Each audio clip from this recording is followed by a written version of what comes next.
Chapter 8:36. More than 30 metal particles that looked like buttons flew out of Su Li's hand and into the corners of the building. Amidst the muffled popping sounds, the metal buttons exploded one after another, like balloons being stepped on by the guests at a wedding. Fine blue electric arcs appeared and disappeared.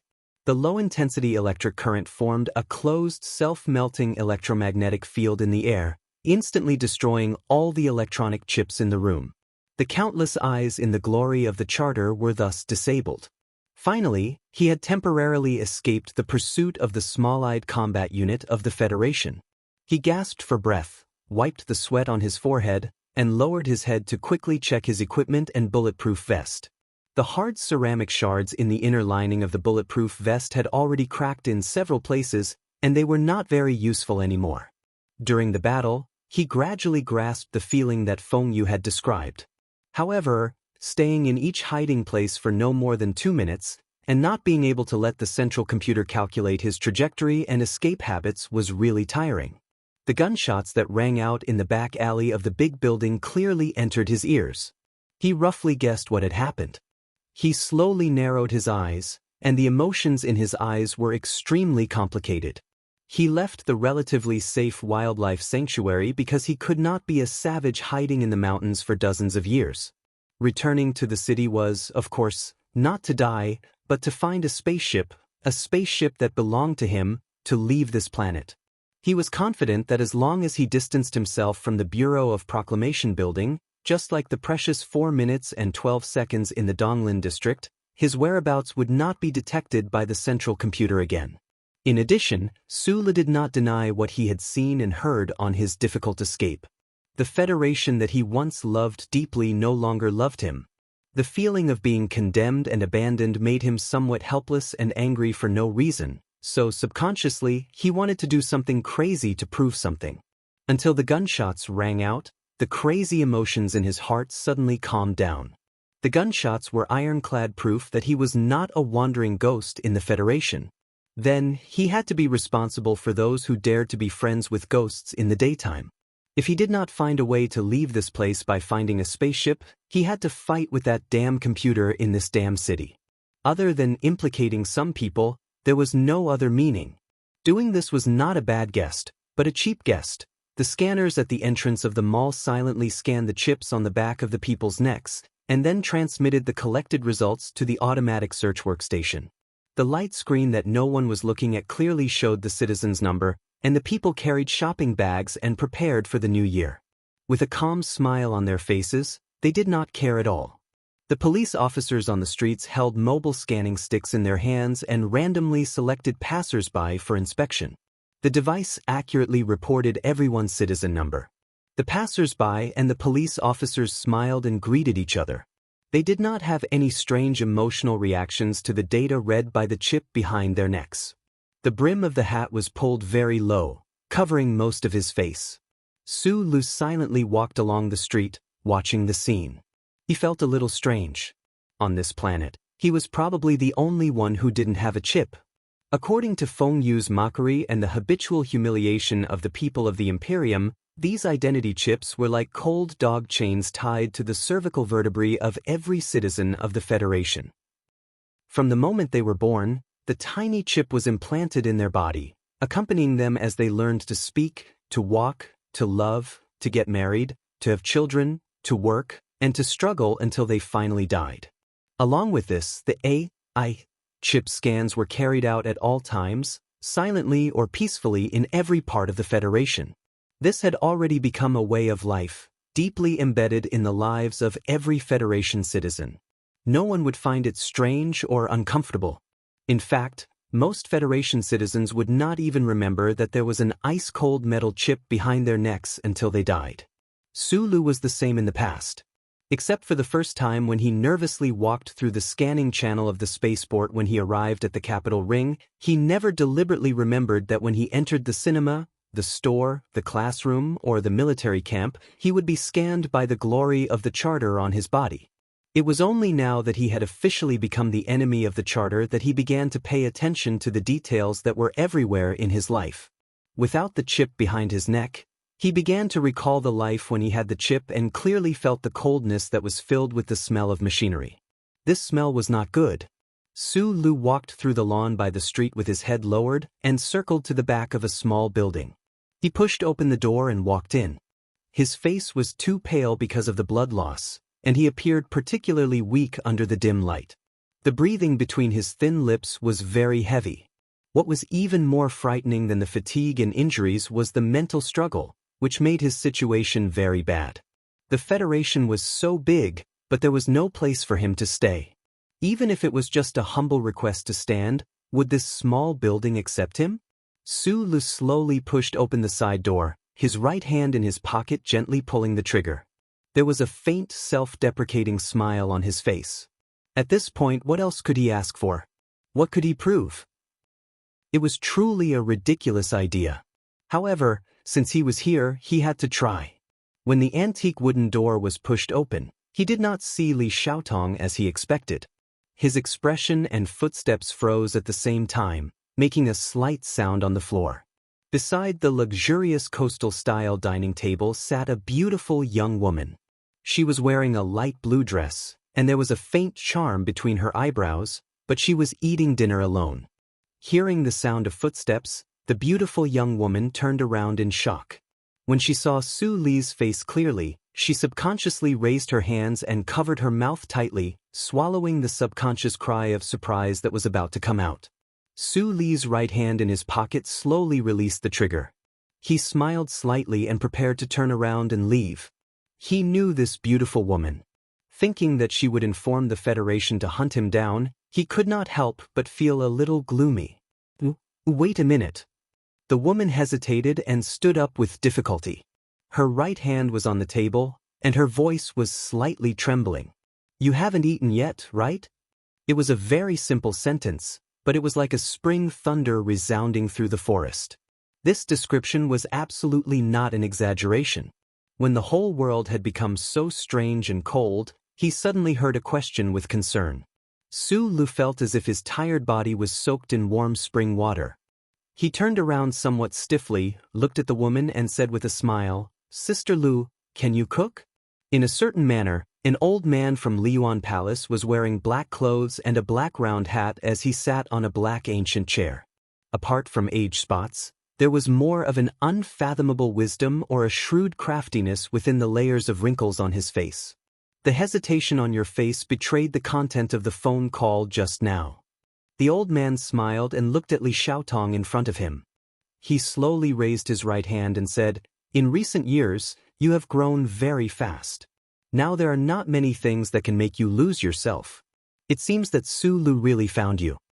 Li Xiaotong looked at the old man in shock. He forcibly suppressed the complicated emotions in his heart and explained as calmly as possible, "I had an agreement with him before. If there was the biggest trouble, I would meet him there. Now he's there. He needs a boat. I have decided that your brother will take over the position of the head of the family." The old man from Liyuan Palace was like Lady Tai. He was very good at making thunder in silence. Without warning, he said the important inheritance of one of the 7 families. Li Xiaotong's face was extremely ugly. He said in a low voice, "I understand." "You don't understand." Liyuan Palace looked at him indifferently and said rudely, "This has nothing to do with the wrong investment. Although Su Lu is the biggest investment in your life, no one, including me, thought that he would be from the empire. So this investment is not a mistake." The old man's voice was old and calm. A complicated smile appeared on his loose face. "I am a calculative man. My 2 biggest investments in recent years, one was Macklin, and the other was Su Lu. Unfortunately, both of them are fucking from the empire." These fucking words came out from the old man's dry lips. It showed that even the head of the Li family couldn't help but feel that the encounters in the world were too strange and too speechless. The old man from Liyuan Palace continued with a smile. "The key reason why you can't take over the position of the head of the family is that you still don't understand that we are the purest businessmen. We can only have things like money in our eyes. Only by being focused enough can we resist the increasingly tough government." After a moment of silence, Li Xiaotong said, "I have already informed the government about Su Lu." The woman who lives in the other building is on good terms with Sulu. I believe she can delay him for a while. The old man from the Liyuan Palace slowly furrowed his brows. He sighed with some disappointment and said, being able to make a decision in a short period of time is indeed an excellent quality that a leader must possess. However, in this matter, you have made another mistake. Li Xiaotong furrowed his brows and looked up in confusion. You have already invested so much in Sulu, including the last time he went to war with the government. You even helped him escape from the capital. Why are you now stopping this business plan in advance and selling him to the government when there is no return on your investment? Right now, Li Xiaotong's heart was very heavy. He explained with a slightly hoarse voice, but he is from the Empire. I said earlier that we are doing business. We can only have things in our eyes. The old man from Liyuan Palace sighed and said, since that is the case, why do you still care whether the target of your investment is from the Empire or the Federation? In the past, our Li family didn't have the opportunity to do business with the people from the Empire. Right now, this is the best opportunity. He may be a prince of the Empire. Then, as long as he is alive, there is a high possibility that he will become the emperor of the Empire in the future. If you had persisted in this investment to the end, then this would not only be the greatest investment in your life, it could even be ranked in the top 3 in the history of the family. Other than back then when our ancestors resolutely sold all the family property to help Emperor C, where else can we find a project with such an astonishing return on investment? What a pity, what a pity. Li Xiaotong was silent and speechless. The reason why he had made such a decision earlier was actually very simple. It was because over the years, it was very difficult for him to simply view Su Lu as an investment target, but as a friend. When one's best friend suddenly became a person from the Empire who could be absolutely rational and calm and not feel helpless and desperate. Chapter 837. There was a knock on the door. Bai Yulan walked out of the kitchen and yelled in the direction of the bedroom, "I'll open the door." She wiped the oil on her hands on her apron and walked to the living room to open the door. Seeing the armed military police outside, her expression didn't change at all. When the Federation's combat troops had just entered the block and started to surround the apartment, she had already noticed it, so she wasn't surprised to see them when she opened the door. She just didn't expect that the leader was actually that young colonel. Bai Yulan looked at Li Feng and said, I didn't expect you to be involved in such a small matter like catching me. Li Feng said indifferently, unless I did it myself, I really didn't have the confidence to catch the famous 7th group old Bai. In fact, if you were involved in a first-order incident, the Bureau of Proclamation would have traced the location, then no one would have found out that you were the one who fired those shots. You did a great job. Bai Yulan looked at the Federation soldiers in the corridor who were holding their guns tightly. She slowly loosened the apron around her waist and calmly replied, Don't be so nervous. I never thought of running away. Li Feng slightly frowned and looked at her in confusion. Then, he glanced over her shoulder and saw a pregnant woman holding the wall and walking out of the bedroom. She had a big belly and looked very tired. Bai Yulan heard the footsteps behind her and her eyebrows slightly twitched. Her arm that was holding the apron became a little stiff. Her eyes that were looking at Li Feng suddenly brightened.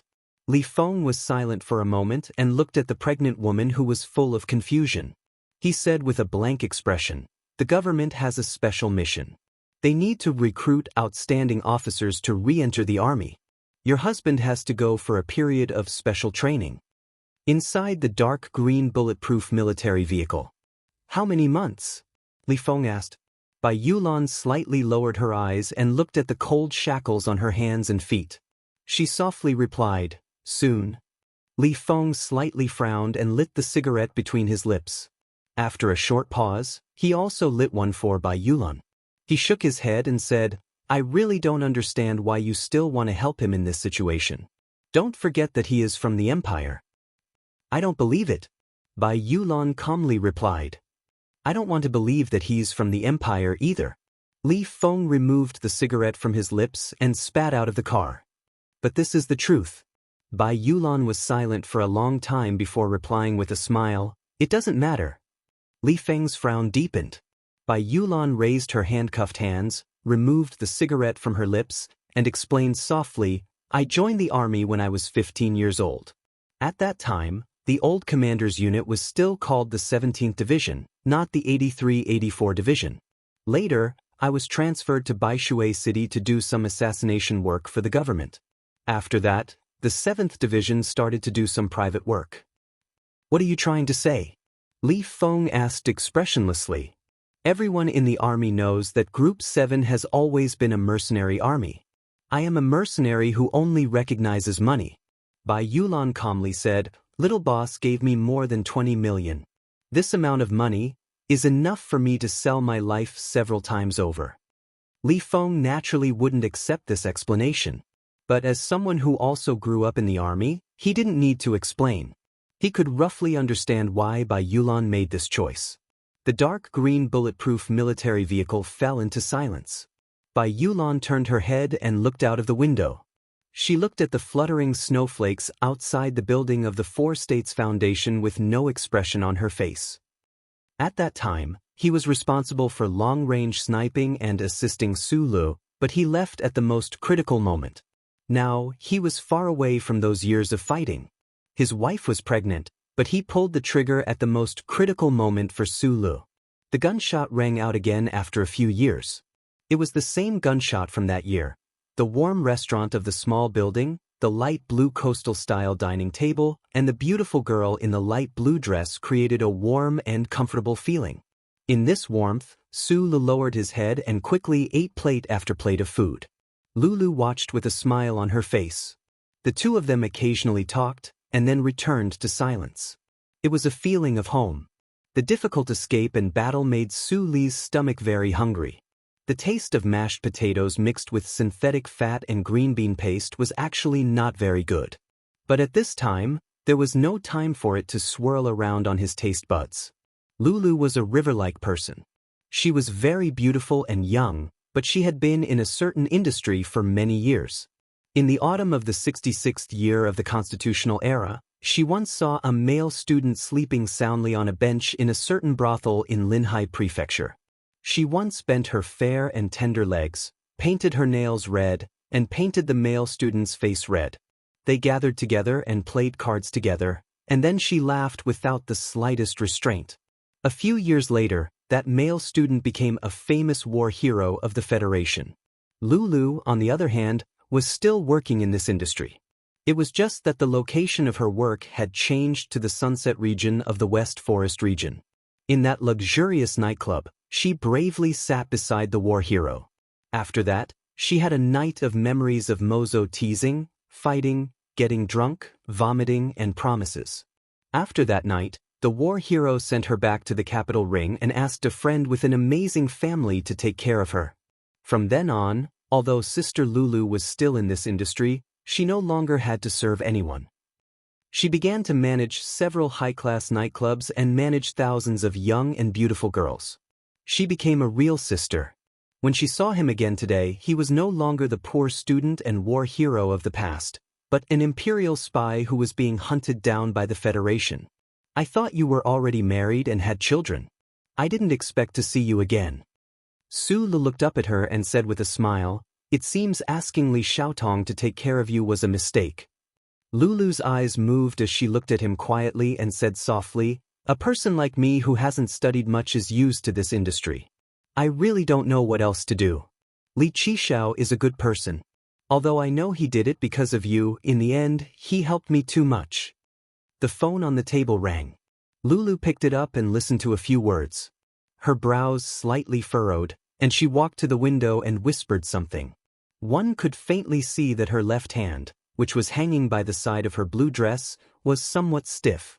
Su Lu at the table was still eating the last plate of food and didn't notice this.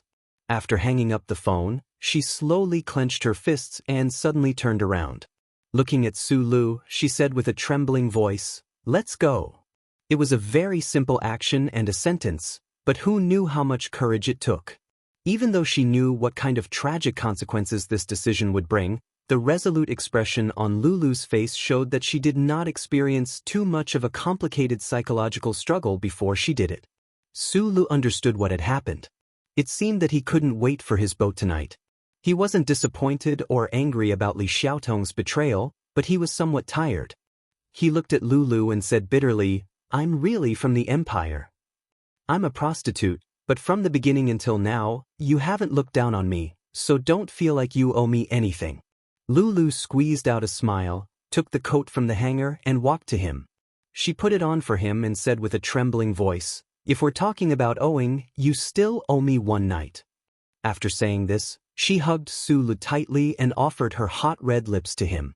Her lips and tongue trembled because of fear, passionately asked for his lips. She kissed him with tears flowing down her cheeks. The hot lips and tongue separated. Sulu quietly looked at the girl. She took a pen and paper from the table and scribbled a few words. She whispered a few words and then left silently. The flashing police lights made the snowflakes on the street look strange. The snowflakes fell on the light-colored table through the window, like a modern abstract painting that no one could understand. The fully armed special forces of the Federation carefully searched the small building from inside to outside several times. Except for a few bloody footprints at the back door, they found nothing. In a room on the second floor, a secretary of the Li family looked at Lulu with a gloomy expression and said in a cold voice, "Miss Lulu, you have been in the entertainment industry for many years, so there should be no problem in acting. Everyone knows that the Empire people value old friendships very much, so I don't understand why you can't just stall him for 2 minutes." Lulu's hands tightly grasped the hem of her dress, but she didn't know where to look outside the window. After a long silence, she said, "I don't want to act, and you probably don't understand. I am also a person who values old friendships very much." The secretary of the Li family pointed at her face and humiliated her in a harsh voice. "You are just a prostitute." Sister Lulu slowly turned her head and looked at him expressionlessly. "Even if I am a prostitute, there are some things that I don't want to sell." "That's a good sentence. It makes me feel ashamed." Li Xiaotong opened the door and walked in. He silently looked at the woman on the bed and said, "But you should know very well what kind of price you have to pay. I have mentally prepared to die, but someone told me that I must not die." Lulu stood up from the bed and handed a note to Li Xiaotong. Li Xiaotong recognized the scribbled handwriting, and his eyes slightly narrowed. He saw a few words written on the note. "I still ask you to continue to protect her, at least until my death is confirmed, otherwise my madness will frighten the entire Federation. As the heir of the Li family, you can see this as a fund bet, and I suggest you bet that I can survive." Li Xiaotong looked at the note and slightly frowned.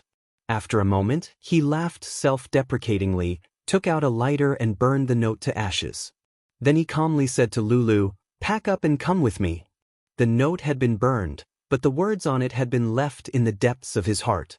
He knew that Sulu was a man of his words, so as the note said, if he didn't want to see a crazy doomsday scene, he must protect Lulu's safety until it was confirmed that Sulu or he died. In a secluded street in the southern part of the capital, a slanted stone path extended to the entrance of a department store. Sulu silently looked at that place, lowered the brim of his hat, and walked up.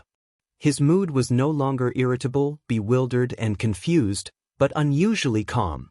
Now he was very clear that he couldn't die, and had to live as vigorously as before. Chapter 838. The Foothill department store was a wonderful place, at least for Sulu. In his youth, which was full of the color of escape, only this store, which was hidden at the end of the stone path in the neighboring mountain of the city, and the small courtyard in the slums of the Tianjing planet of the Empire, could bring him a real sense of relaxation. The biggest difference between the former and the latter was that the kind mother and son in the small courtyard was the source of the sense of relaxation, while the department store permeated the walls and even the air. Today, he didn't buy the energy bars used by students. He took a bottle of inferior liquor and 2 bags of peanuts from the depths of the shelves and walked to the small table at the entrance. He lowered his head and silently took out the change in his pocket, put it in front of the boss, and turned to leave. The gray-haired boss put down the bowl of instant noodles in his hand and didn't count the money. He looked at Sulu, who was about to walk out of the door, and said mockingly, "You are getting more and more impolite. In the past, you at least knew to call me Boss Xiaoshan." Su Li's back stiffened slightly. He turned his head and took off his hat. He looked at him and said bitterly, "How come you can recognize me every time?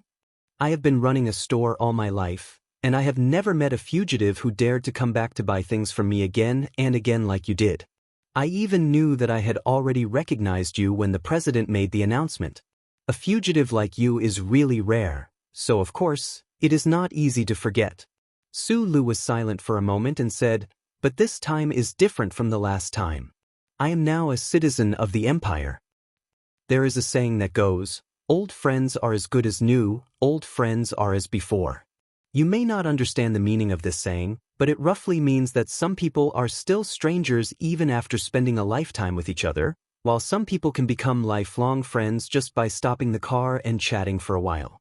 The boss looked at him and said expressionlessly, "Of course, there is no such friendship between us, but in my opinion, you can be considered an interesting guy, so I am willing to spare some precious time to chat with you." The owner of the department store, who was over 50 years old and looked very ordinary, spoke in a very ordinary and simple way.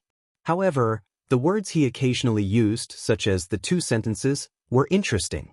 This department store was far away from the downtown area and was located in a remote mountainside forest. Its business wasn't very good. Even the sparrows in the forest dared to proudly pace in front of the door. Looking at such a small store, one's life was probably consumed by the boring TV news and the instant noodles that were hard and soft, so how could it be considered precious? Sulu scratched his head with his empty hand, not knowing what to say. "Then what should we talk about?" The owner named Li Xiaoshan tapped the table with his knuckles, looked at the liquor and peanuts in his hand, and said with a frown, "According to the news, you shouldn't be in the mood to drown your sorrows. It doesn't matter what you talk about. The point is that I don't want to see someone waste the liquor in my shop." "Then how do we not waste it?" Sulu asked doubtfully. "If you treat me to a few drinks, it won't be a waste," said Li Xiaoshan's boss. A bottle of wine quickly entered their stomachs, and then a second bottle was opened. The dishes to go with the wine were peanuts, a few bags of low-quality snacks sold exclusively to students, and 2 boxes of instant noodles that were really soaked to mush. Sulu, whose alcohol tolerance was not good, had a layer of vigorous red on his slightly tanned cheeks. Looking at the afterglow of the winter coming through the high-rise building across the hillside, he burped, narrowed his eyes and said, "I don't want to get on other people's boats, because I know very well that once I get on, I will never be able to get off. But it's also stupid to stay here. It doesn't make any sense except to implicate those guys like you who don't care that I'm from the Empire." He finished the cup of low-quality liquor in one gulp, licked his lips with a painful expression, and looked at Li Xiaoshan's boss and said, "From the last escape to this one, in fact, I've escaped many times before. I'm really tired and don't want to escape anymore. But the problem is that I don't want to go on other people's boats. It's wrong to stay here, but I don't want to die. What do you think I should do?" The so-called asking for advice was actually nothing more than venting his pent-up emotions. Before the boss could answer, he shook his head and said self-deprecatingly, "I've rarely, no, never regretted anything in my life. But right now, I'm really regretting it. I feel that this emotion is very strange, very awkward." Li Xiaoshan put the cup to his lips and slowly and silently drank the liquor in the cup without making any sound. Then he picked up 2 peanuts and a piece of dried tofu and threw them into his mouth, chewing hard without paying attention to the details, and then let out a sigh of satisfaction. He looked at Sulu, whose face was full of sorrow, and said mockingly, "Man is really an animal that is not easily satisfied. You were just an orphan in the East Forest, and now you are a prince of the Empire. You can eat meat without any scruples. What's wrong with life?" This is very similar to what an uncle of mine said. Sulu filled his cup with liquor and said with a smile. The owner of Mountley Mountain ate a few more peanuts and dried tofu. He chewed hard, and the muscles around his jaw seemed to be particularly strenuous. He said vaguely, "My ancestor once passed on the words of a wise man before his death. When you chew pickles and beans together, you will taste like walnuts. But I like another sentence better. If you eat peanuts and dried tofu together, you will taste like ham." Before you were executed, you couldn't forget this sentence. This is the attitude you should have in life. The meaning of life is to eat meat and drink wine, to eat and to wait for death. When you understand this, you probably won't be like now, living such a tiring life at such a young age. Su Lu stared at the wine cup between his fingers and murmured, "How can it be so easy to understand?" The boss swallowed the noodles in the bowl and continued to scold him vaguely. "If you really took the ticket and boarded that ship and followed the normal path, would you regret it when you were about to die?" Su Lu thought about it seriously and then replied, "Yes, although it hasn't happened yet, at least I will for now." A young man regretting the ending that hadn't happened yet when he was old was a very clever way of saying it. The boss laughed out loud and said, "Then what are you thinking about?" "I want to leave. I want to have my own ship." Su Lu slowly turned the wine cup between his fingers and looked at the boss with narrowed eyes. His eyes were very bright and he said sincerely, "Can you help me? This is really not a joke." The boss waved his chopsticks like a sword, and the soup splashed everywhere. "This is a joke passed down by my ancestor. I have studied it for half of my life, but I still don't know what's so funny about it. I guess it's because of the serious lack of information. As for the ship, I have been here all my life. I have never even been to the cinema at the foot of the mountain, let alone the space tourism." Su Lu knew that the other party was not joking. He stared at his eyes in shock and asked, "You have been here all your life? You must have been to school, right?" "I am a self-taught genius." The boss paused and didn't continue to explain the joke related to these 4 words. "Then wouldn't you suffocate to death?" Su Lu looked at him thoughtfully. "Can a living person suffocate to death?" The boss frowned and said, "You can surf the internet, order takeout by phone, watch TV, and when you are bored, you can go to the reserve to hunt. It's a good life." "Reserve?" Su Lu looked at the man who couldn't see clearly and asked. The boss stopped his futile attempt to fish out the whole noodle from the batter, pointed to the back of the mountain with the tip of the chopsticks dripping with soup, and said, "Go over this mountain, and you can see the wall of the reserve." "Who the hell are you?" Su Li's hand that was holding the wine glass was a bit stiff. In fact, he had always felt that the boss of this mountain department store was not an ordinary person, so he tried to ask about the ship. But he didn't expect that this very ordinary-looking man with gray hair could ignore the glory of the charter and go over the electronic wall. "My surname is Li, and my name is Li Shaoshan. I have said it 3 times and you still don't remember? Why is it that every time I come to your store, I feel very relaxed, or even comfortable?" The boss looked at the young man's moved face and said, "Because in my small store, sunlight, wind and rain can enter, and people can enter, but the glory of the charter can't enter."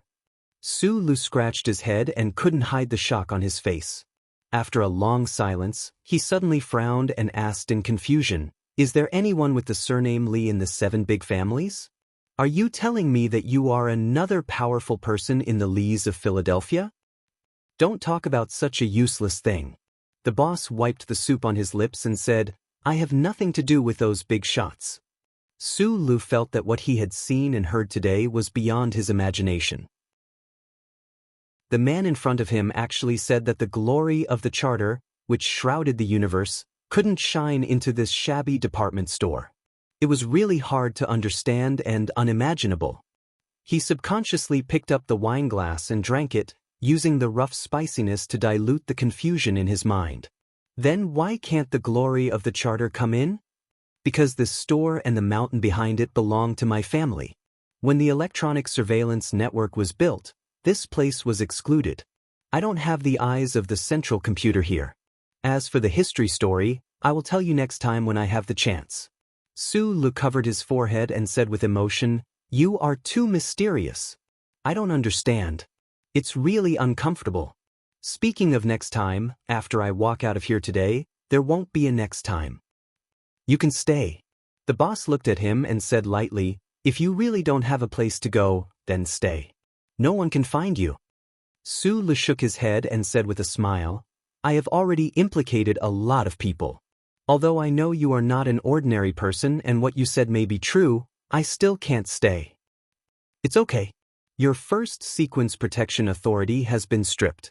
It just so happens that I still have first sequence protection authority. That broken computer won't allow the Federation's armed personnel to deal with me. The boss said. Today in this department store at the foot of the mountain, Sulu actually calmed down very quickly after hearing that he had first sequence protection authority. After a long silence, he said bitterly, "Your store is too small, and I still have a lot of things to do." This place is indeed too small. The boss's smile suddenly became a little bleak. He said with emotion, "Throughout the countless years of my family, countless children couldn't stand the loneliness and chose to be implanted into the glory of the charter. In the end, I was the only one who persisted. It's not easy to meet someone like me who doesn't have a chip behind his neck. I thought I could have a companion. If I can't handle it, I'll come back to you. I know this is a little shameless, but if I can find my own ticket, I'll definitely come to see you in the future." The boss waved his hand. Sulu packed his luggage and walked out of the door. He suddenly stopped and turned back to ask, "Can you tell me who your ancestor is?" The boss threw the bowl of instant noodles into the cardboard box at his feet and said with his head down, "My ancestor is still in the Charter Square. Of course, I never had the chance to see him, but when I thought about how he was forced to stand there and be sized up after so many years, being exposed to the wind, rain, sun, and pigeon feces, it might be better not to see him." Su Li's expression was very interesting. He thought about the 7 great families and the Lees of Philadelphia, but he didn't expect the answer to be the group of 5 that was about to become a legend. "My ancestor liked to eat meat and hunt. He didn't like chips." The boss raised his head and looked at him expressionlessly. Although he had a ticket, it was a 5-person ship, so he didn't have the final say. During the voting, the guy with thick eyebrows and big eyes who decided to support him at the beginning actually betrayed the revolution after the regulations were changed to allow people to eat fish, so the result of the voting became 3-2. The white-haired man shrugged and said mockingly, "Democracy, you know." Sulu knew what to say. "I'll give you one last thing." The boss looked at him and said with a smile, "After the great calamity, the 5-person ship came to this star field. There was no federation in the universe. Similarly, I believe the situation in the left sky star field is similar. There was no empire before. In the beginning, there were no people from the Federation or the Empire, only people. So you don't have to struggle to be a Federation person or an Empire person. Just be a person." Hearing this last sentence, Sulu was silent for a long time. In the twilight, he bowed deeply to the boss and said, "Thank you for your care these days, for the nutrition bars and wine, and for today's wonderful story and these words." The sun had just sunk halfway when the leaden clouds and snowflakes impatiently shrouded the city and began to impatiently drive it away. The winter wind whistled through the streets. Sulu, who had drunk nearly an entire bottle of wine, was already past the level of drunkenness, but he didn't feel cold at all. The conversation with the department store owner at the foot of the mountain had finally untied the knot in the deepest part of his heart. His mind was in chaos and his mind was clear. The Federation people, the Empire people, the East Forest people, the Upper Forest people, the Westwoods people, the South Kazhou people, the Shisha people, the Dashi people, the Sunset people, the Li people, the Mo Hua people, the Tianjing people, men, women, old people, good people, ancestors, and descendants were all people. In Bai Yulan's opinion, Sulu was only good at simplifying complicated things, so he decided to simply divide people into bad and good people in the future. After figuring this out, he called Madman Li under the influence of alcohol. He burped and then said, "Let Lao Bai go. Don't make a good person flip out." Chapter 839. On the snowy street, beside his cheeks that were burning because of the cheap liquor, Madman Li's clear and cold reply came from the phone. "You can let him go, but you have to trade yourself for it." There was a path hidden in the woods ahead. The temperature from the cement road melted the snowflakes quickly. Compared to the piles of snow on the side of the road, the black and white were distinct and deep. At the end of the road, there were a few cornice and the hills of the winter forest. Sulu narrowed his eyes and said, "If you really force me, go crazy?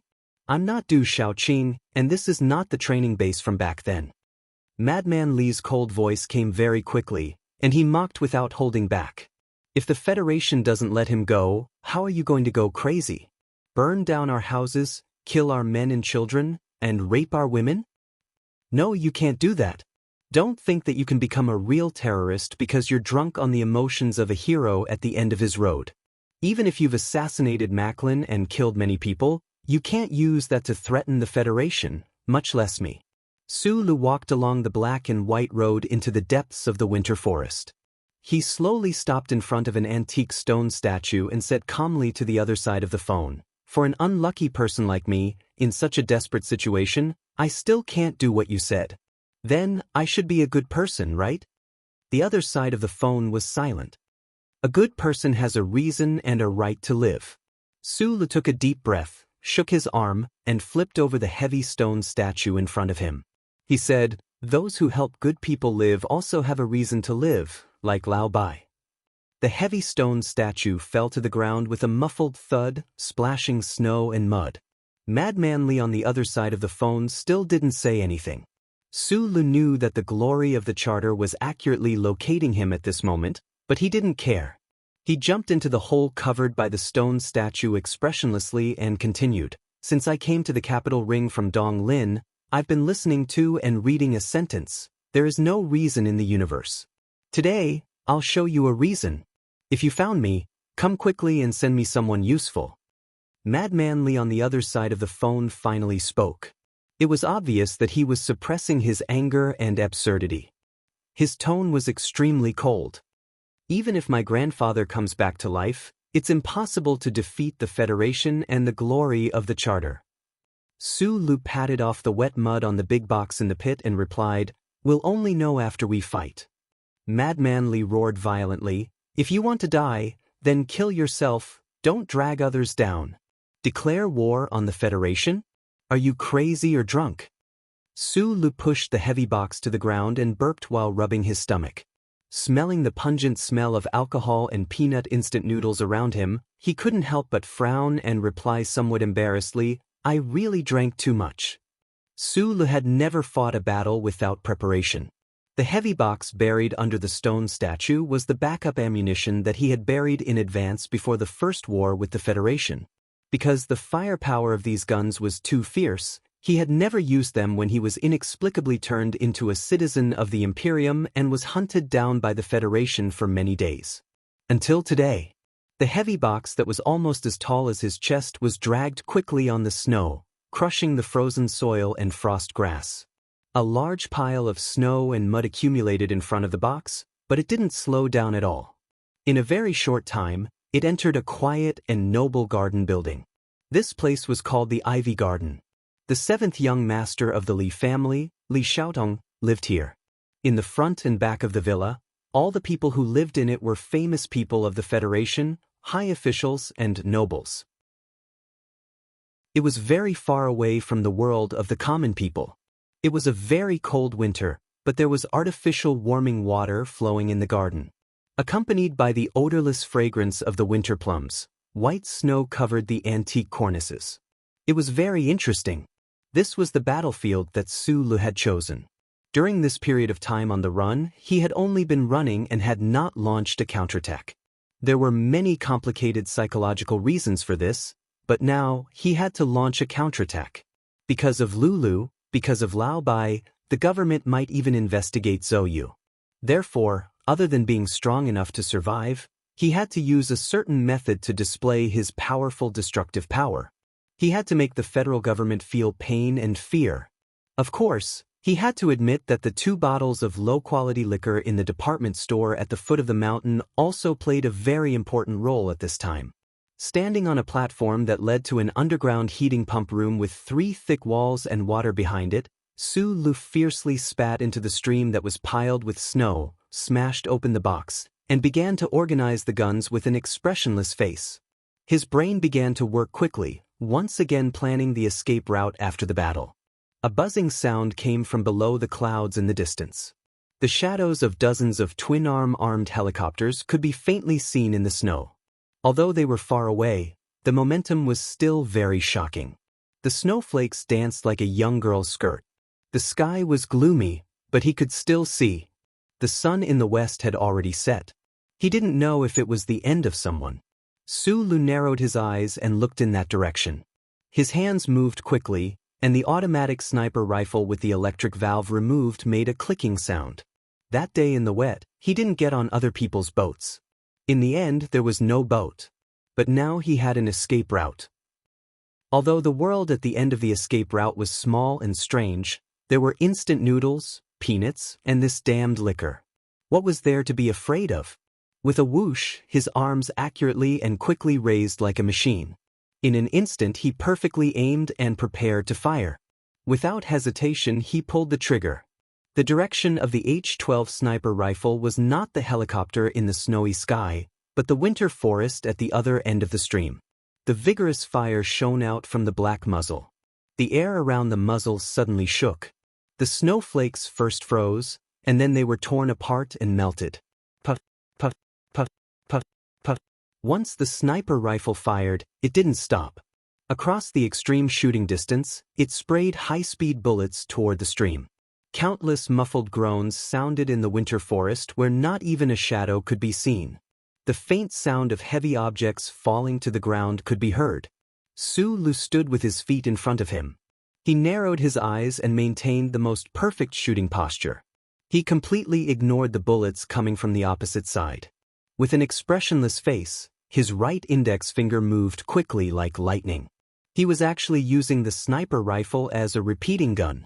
The modified H-12 sniper rifle could adapt to such an abnormal shooting speed, but no matter how strong the barrel was, it couldn't withstand such continuous and fierce fire.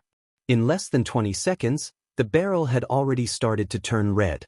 Occasionally, snowflakes would fall, and with a whoosh they would turn into mist.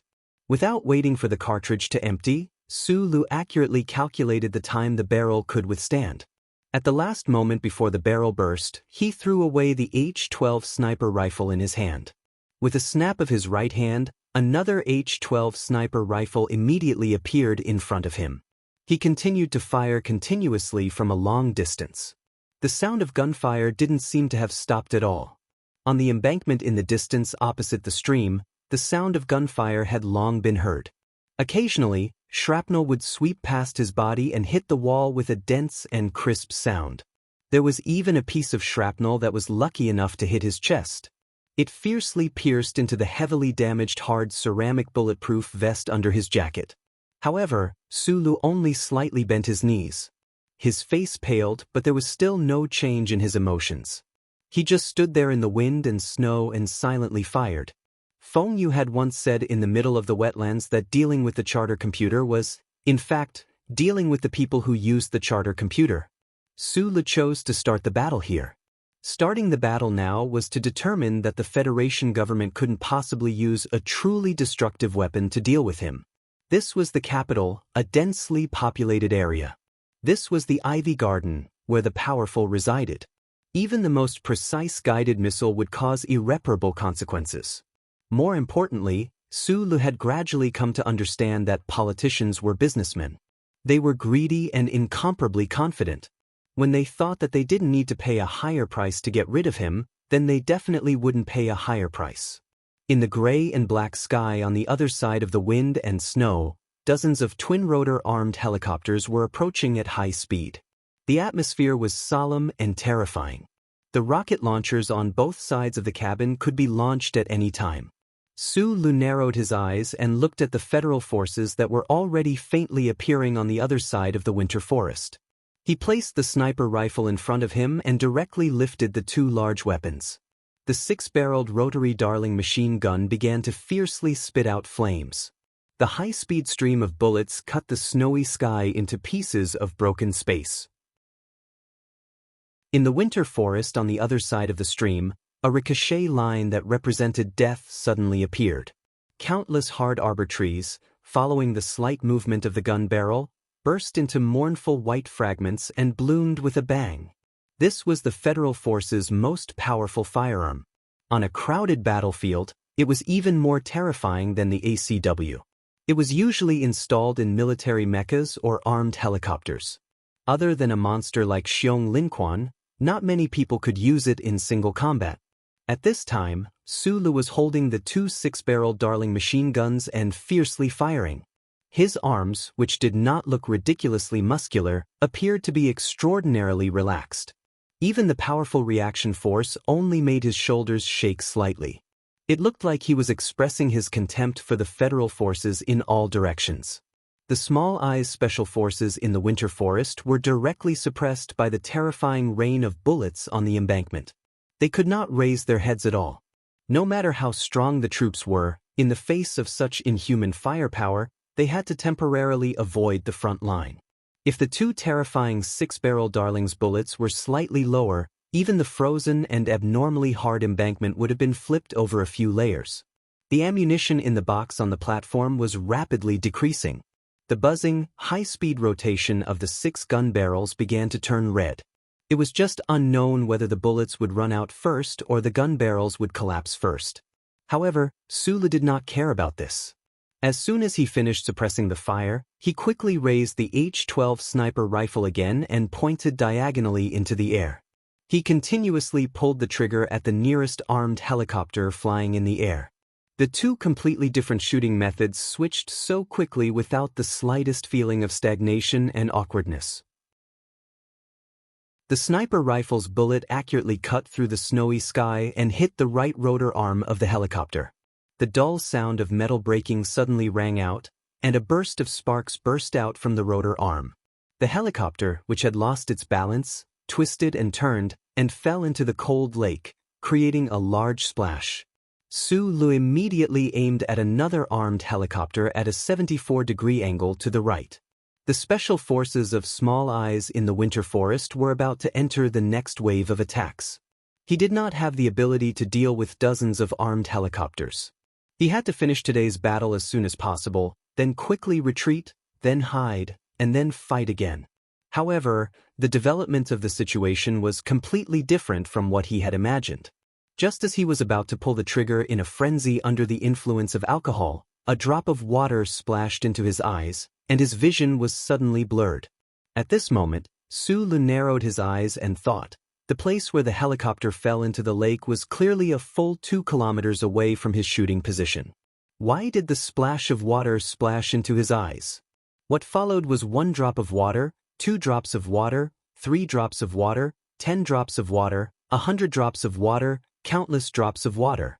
The water droplets gathered into a downpour, falling from the dark clouds of snow, pitter-patter, falling on the ivy garden, which was no longer as tranquil and noble, and falling on his body. Sulu, who was wet and cold all over, was silent. Why did it rain so freely on such a cold, snowy day? The drooping clouds he was looking at suddenly changed. It was as if there was an invisible force that was slanting forward from the sky above his head.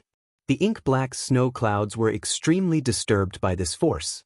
They scattered in all directions in fear, forming an exceptionally clear line.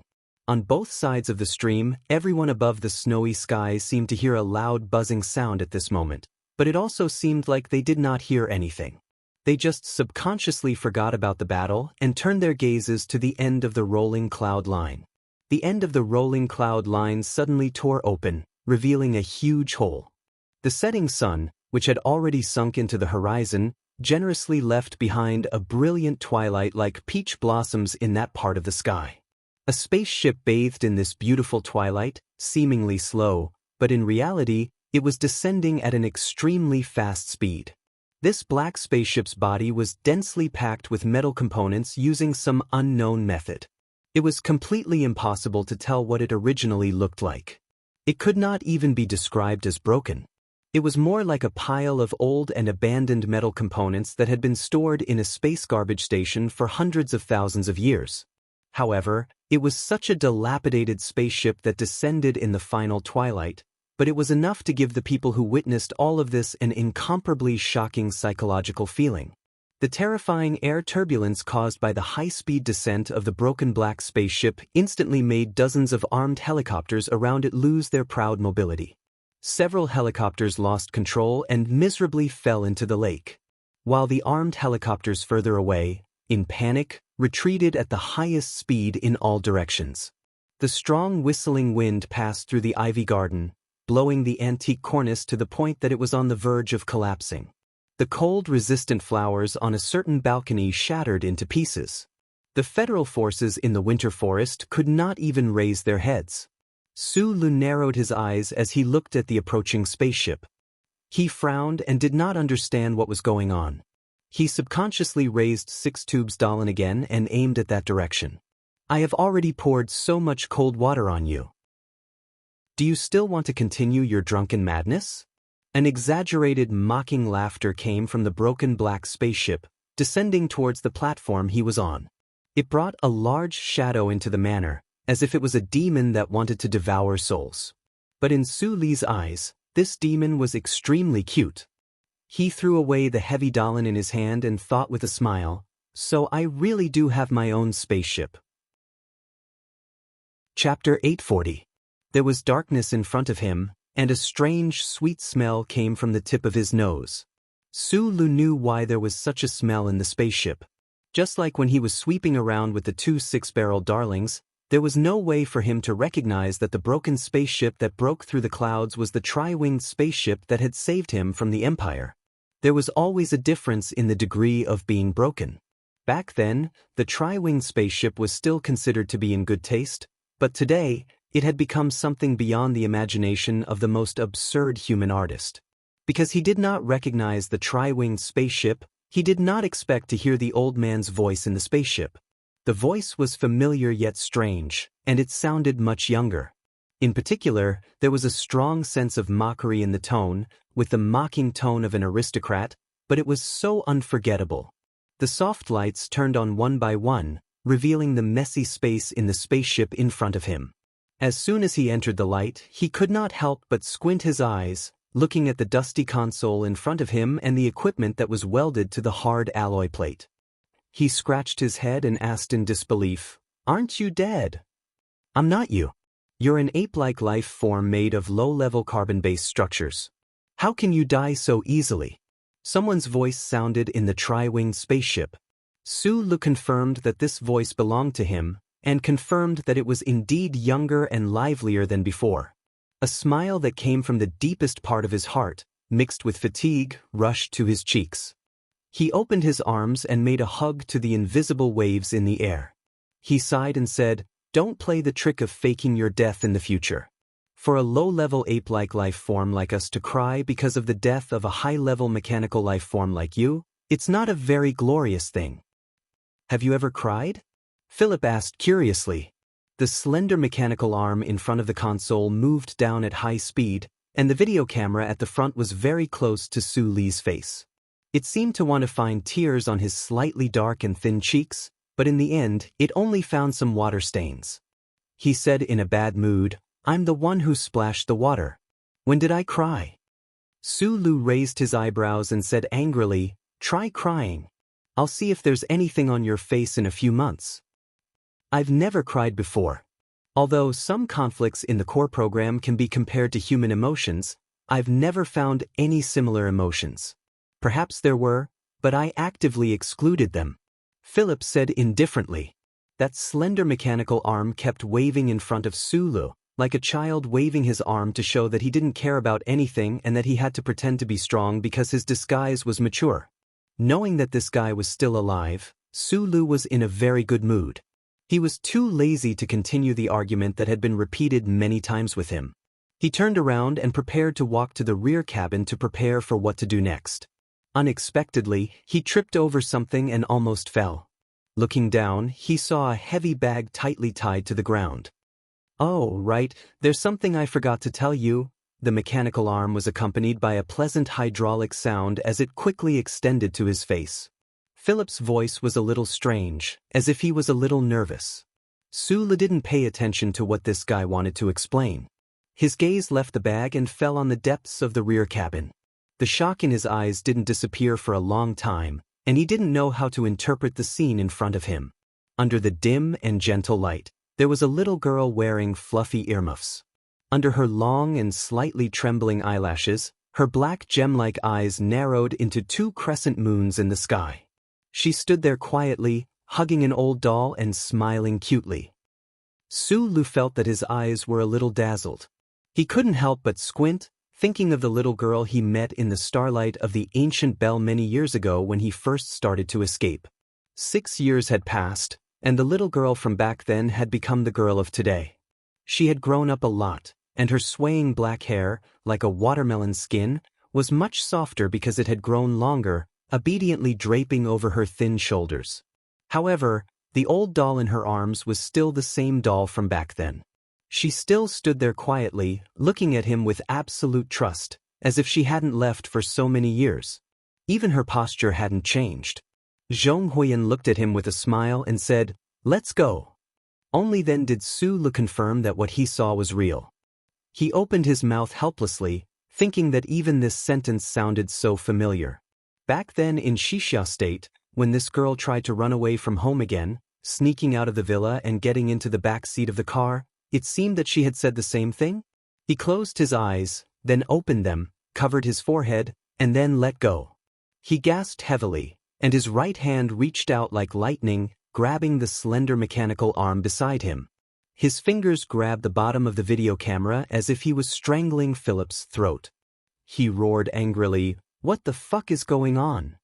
"Puma, I am the omniscient Philip, Xiao Fei. Well, I can only browse the central database now and can't transfer information, but I still know your life quite well. I know who she is, I know her relationship with you, so I believe that even if she knows that I am a living computer, it won't be a terrible thing. Do you have to force me to kill her? Lu, you are too cold-blooded." The slender mechanical arm shook violently in Su Li's hand, like a weak female hostage trying to escape in horror.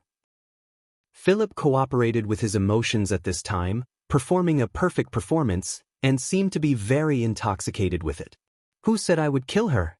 You know I'm not talking about this stupid thing." Su Lu glared at the camera and said angrily, "I'm asking why she is on this broken ship of yours." Philip felt that Su Lu was really angry at this time, and the slender mechanical arm suddenly quieted down. The sound inside the spaceship instantly became high-speed and clear. "I tried to find you, and then I found Miss Zhong Huiyan outside the Wangdu Prefectural Ming apartments. After communicating with her, I knew that she was also trying to find you, so two like-minded partners formed a temporary search team. Today, we monitored the government's information and confirmed that we were looking for you, and that you were in a drunken stupor in the Ivy Garden." "You were looking for me?" Su Lu rubbed his eyebrows and looked at the little girl who was timidly grabbing the corner of his clothes. He frowned and said, "Last time, Tai Ziyuan told me in prison that now the Nanxiang family is taking care of you. What happened?" "Nothing happened." Zhong Huiyan opened her innocent eyes, looked up at him and said, "Sister Nanxiang is very good to me. Although she wavered for a few seconds when she knew that you were from the Empire, in my opinion, it was already very good. Madame Nanxiang should also be a beauty when she was young. They even specially invited a professor from the First Academy to give me a theoretical physics lesson. I have a good life in Nanxiang Manor." Su Lu released the hand that was tightly holding the slender mechanical arm, reached out and rubbed her hair, and said, "Get to the point. If that's the case, why did you run away? No matter how good it is not my home." Zhong Huiyan struggled to poke her head out from his evil hands and said seriously, "I believe that you will definitely be able to escape, so I sneaked out in advance to meet up with you." Su Lu said directly, "I am from the Empire." Zhong Huiyan frowned her thin eyebrows, obviously unhappy because of this sentence. She pouted and said, "Even Sister Nanxiang only wavered for a few seconds. Brother, do you think this kind of thing will affect me?" Su Lu felt a little warm in his chest, but there was still no expression on his face. He said coldly, "I'll send you back right away." Zhong Huiyan's face turned red and she screamed angrily, "You are my guardian, how can you leave me alone? How can I care? I am now running away, and the whole Federation is chasing me. In the next second, this broken ship may be blown into scattered garbage by a warship's main cannon. Do you want to die with me?" Su Lu sternly reprimanded, "If you don't want to go back to the Nanxiang Manor, I'll send you to the back mountain of Macho. If that doesn't work, I'll send you to the engineering department of Harbor City. Shangqiu is there. Haven't you always liked her?" Toward the end, his tone had become much gentler, even turning into a kind of pleading. Under such circumstances, he didn't care what kind of danger he would be in if he sent the little girl to these places, because he knew very well that it was the most dangerous thing to follow him in the universe now. My ship is not broken. The slender mechanical arm went around Su Li's body and lowered to Zhong Huiyan's cheek. It rested on the little girl's shoulder, which was trembling because of anger, and said bitterly, "And you can rest assured that no warship's main cannon can hit us." When it came to education, the situation where parents had different standpoints was the most frightening. Su Li's expression slightly stiffened, and he said in a low voice, "Even if it's all right, can you follow us to wander in the universe? You still have to go to school, you still have friends, you can't live an inhuman life with a guy like me and this broken computer." "Brother, you said that I am a real genius and ordinary schools can't teach me at all, so I don't need to go to school." Zhong Huiyan stared at him and said angrily, "And you know, I don't have any friends at all, so what's wrong with me following you?" Su Li shook his head and still refused to agree. Zhong Huiyan's brows furrowed, and her small mouth tightly pursed, desperately holding back the urge to cry. She stepped forward and grabbed the corner of his clothes, gently shaking it, her clear and tender voice slightly trembling. "Brother, you will be lonely and bored running away alone. You should have a companion, just like on the ancient bell back then. I will accompany you, okay?" As she spoke, tears that were as clear as spring water overflowed from her eyes and trickled down her face. The slender mechanical arm slowly left her shoulder, trembling slightly, and then made a strange turn, just like a human wiping their wet eyes. Philip's sad voice kept echoing in the cabin, "It really makes one want to cry. How can someone be so heartless?" "You're still talking about it?" Su Lu stared fiercely at the front end of the mechanical arm and said in a cold voice, "If you didn't take her on board, would there be such a problem now?" Philip's voice suddenly became calm and serious as he said, "When I saw this scene, even I was deeply moved, so I decided to take Miss Zhong Yanhua on board the tri-winged warship." A two-dimensional hologram appeared in the dim cabin. Su Lu frowned and looked at it. Zhong Huiyan turned her head and stood beside him. She also curiously looked at it, her fingers never letting go of the corner of his clothes.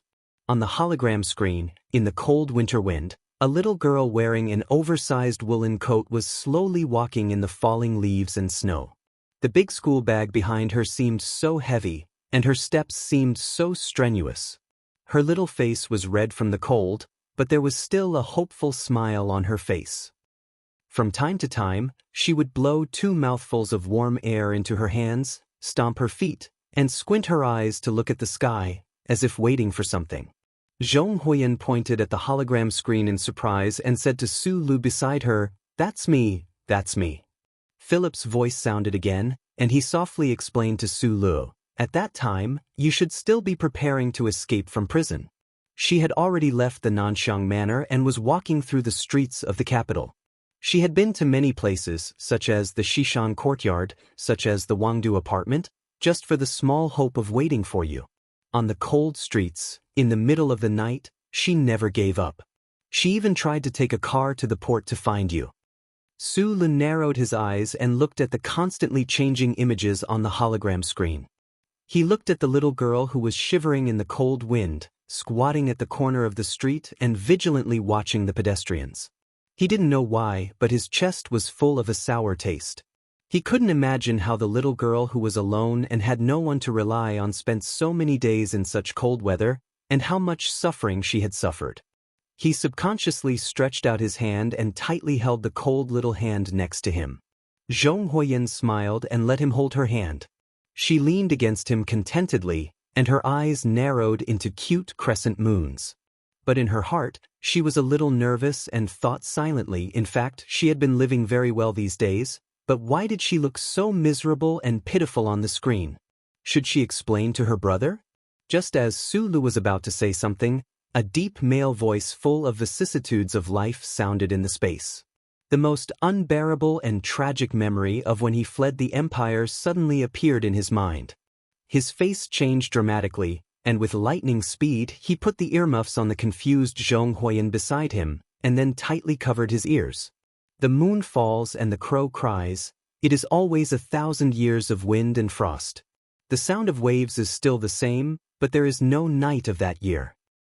Today, you and I, how should we repeat the story of yesterday? Can this old ticket board your broken ship? The broken tri-winged ship was flying at high speed on the sea, and the cabin was reverberating with the emotional chanting of ancient poems. After an unknown period of time, the chanting finally stopped, and at the end, there was a faint sound of Philip praising a little girl. Good acting. Zhong Huiyan quietly and cleverly stood beside Sulu. Her right hand stretched behind her back and gave a thumbs up. She praised in her heart, good camera. Chapter 841. Sulu, who was unaware of all this, released his hands that were covering his ears. After a moment of silence, he said seriously to the head in front of him, "You are a very good emotional poet. I will give you face and agree to let her stay, but I have a condition.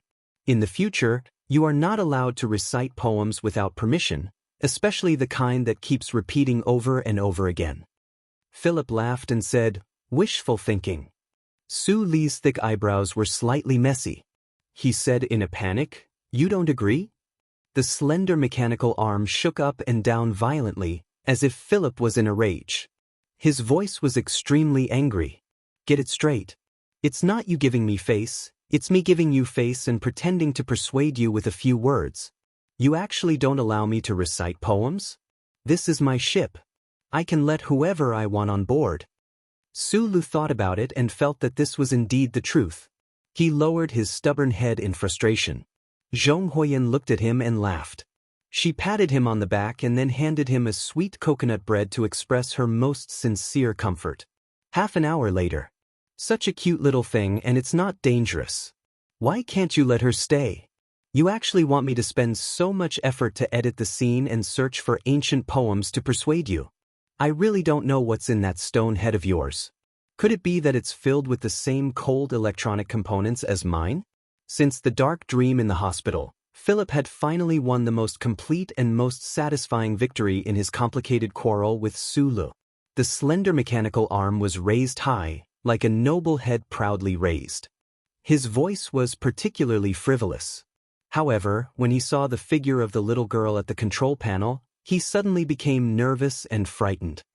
"My little aunt, you can't just dismantle this. If you break it, even your brother can't fix it. We'll fall into the sea and feed the turtles." It was already winter in the north, and the wind and snow were howling in Linhai.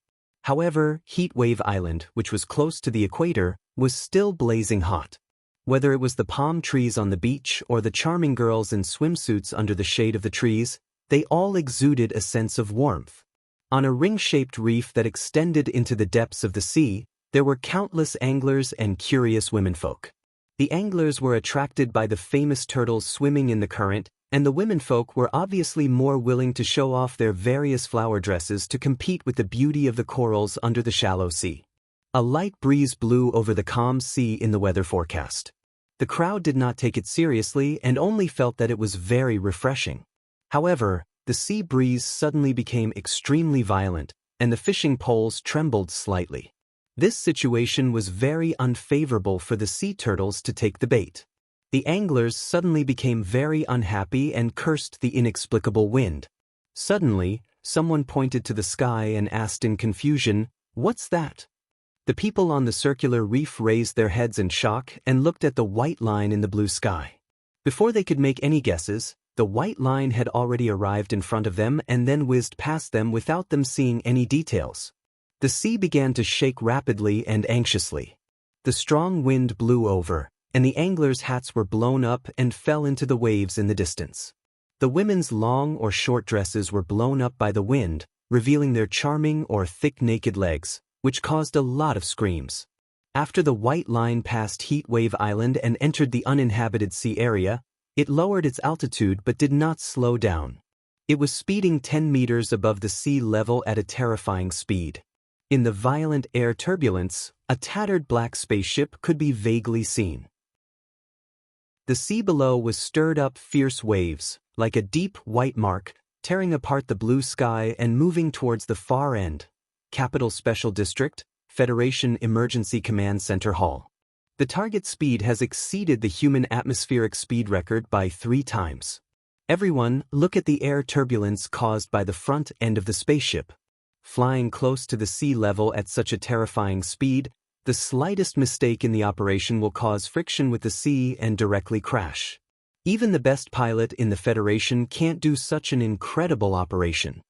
A major general of the Federation looked at the people around the long table with a serious expression and said, "Since the target was discovered, the Federal Central Computer has been monitoring the whole process. However, the target speed is too terrifying. The existing tracking missiles can't catch up with it at all. The main cannons of the battleships outside the atmosphere can't even lock onto it. Naturally, it can't be destroyed." The emergency command center hall was deep underground and could withstand the attack of the most powerful main cannons of the battleships. At this time, all the people sitting around the long table were the top figures of the Federation government, including many generals in the military. Everyone's expression was very serious. They stared at the image on the huge light screen, not knowing how to suppress the shock in their hearts. The image was provided by the Bureau of Proclamation. The Federal Central Computer had to use more than 30 high-orbit military satellites outside the atmosphere to be able to clearly capture the target. The line breaking through the wind and waves on the blue sea was so straight and slow. However, when they remembered that this was a panoramic map of planet S1, they could calculate how terrifying the speed that could be seen with the naked eye was. Now there is a key question. Where did this spaceship come from? Why did it save Sulu? Is this a spaceship of the Empire? The National Security Advisor said with a pale face, "If this is a spaceship of the Empire coming to pick up their prince, and they can still fly on the surface of planet S1 in such a showy and humiliating manner, I think there is no need to continue this war. We should just surrender. This is not a spaceship of the Empire." After Lee Jae-do said this, he did not give any further explanation. Because of this strange spaceship, the Federation's security level was raised to level 2, which was equivalent to the Empire's troops invading the core region. However, several hours later, the entire Federation could only watch as the spaceship ran wildly along the sea, helpless. The government had already fallen into extreme chaos, and the federal military was almost crazy from the unprecedented humiliation. The Major General wiped away the sweat on his face and continued in a hoarse voice. According to the analysis results from the air particle detector, the target spaceship uses a crystal engine and the energy conversion rate is quite high. Therefore, the troops have already given up on the battle plan of waiting for the enemy to run out of energy. After the central computer scan, it has been confirmed that the actual space of the target spaceship is much smaller than its external shape. However, even if only 1% of the space of the target spaceship is used to store crystal ores, then it can continue to travel at this speed for 2 months in the atmosphere. If the target spaceship leaves the atmosphere, then this time will be extended to a year. An official from the Bureau of Proclamation added, and then looked at the Federation generals across the long table and said in a deep voice, "In the Ivy Garden, the Bureau of Proclamation has already monitored the acceleration of the target spaceship. If the military had been able to capture the fighter at that time, they could have destroyed it instead of waiting until now. The target spaceship has already accelerated." The Federation generals' epaulets flashed with golden stars, but their expressions were abnormally dark. They did not show any angry resistance to the Bureau of Proclamation's accusation. Although they knew that this was a problem caused by the Federation's bureaucratic and slow system, as soldiers, they could only watch as that broken spaceship showed off in their own country. Then, other than silence, their only response was to destroy the spaceship. The only good news now is that, according to calculations at the target spaceship's terrifying speed, the current weapon systems are unable to effectively attack. This also means that the Federation's safety is not a problem for the time being. Speed is a problem for both sides. The Federation Major General forcefully suppressed the anger in his heart and continued in a deep voice. The Federation Investigation Director frowned in confusion and asked, "I don't really understand why we can't attack when the speed is fast. Even so, the target spaceship can be attacked as long as it decelerates, and then it can accelerate and leave. Isn't that fine?" The Federation Major General explained in a deep voice, "The target spaceship's engine can support its acceleration or deceleration, but to decelerate at such a terrifying speed in such a short period of time, even Su Li's body won't be able to withstand such a heavy load. He will die immediately." He looked at the important figures around the long table and said in a deep voice, "If the target spaceship attempts to decelerate and attack, I guarantee to the Federation on behalf of the military that we will completely destroy the target before it completes its deceleration adjustment and attacks." The heavy and oppressive atmosphere in the hall was slightly relieved by these words. The sound of chair legs rubbing against the floor and the sound of tea being sipped rang out after a long period of silence. At this moment, a deep, powerful, yet somewhat tired voice suddenly came from the end of the long table. "If that spaceship doesn't decelerate and attacks instead, how will the military respond?" Everyone looked at the end of the long table, not understanding the meaning of these words. They thought to themselves, since the military and the Bureau of Proclamation have already determined that the target spaceship won't be able to attack at this speed, why are they still worried? If it doesn't decelerate, we won't be able to destroy it, and it won't be able to activate its weapon system to attack the Federation. But if it doesn't use its weapon system to attack and instead just crashes over like a rock toward Parliament Hill or the President's residence, then what should we do? President Pabre, who had been silent for a long time at the end of the long table, looked at everyone and said calmly, "I know the personality of the man in the spaceship very well. I believe he will dare to do this." The atmosphere in the hall that had just relaxed suddenly became tense again following the president's calm words, even more so than before. All the officials and generals present knew very well what Sulu had done in the target spaceship. When that person was still a nameless young second lieutenant, he dared to face the pressure of the Iron Calculator family and the Federal Academy of Science, chopping down Hushan Road and the Research Institute with one axe. He dared to ignore the pressure of the madam behind Macho's back mountain, running to Planet S2 and directly killing Senator Macklin, who was once deeply loved and respected by all the Federation citizens. He dared to sit in a spaceship alone and travel through the space channel to hunt down a fleet of the Empire. He dared to start a war with the entire Federation for the dead Tiger Zhong and those innocent people. There was nothing in the universe that he didn't dare to do, and this naturally included controlling that broken spaceship to perish together with the President's residence or Parliament Hill. This didn't make sense, but it was the hard truth. Amidst the dead silence, President Pabre stood up and said indifferently, "He will contact us. Just wait." Chapter 842.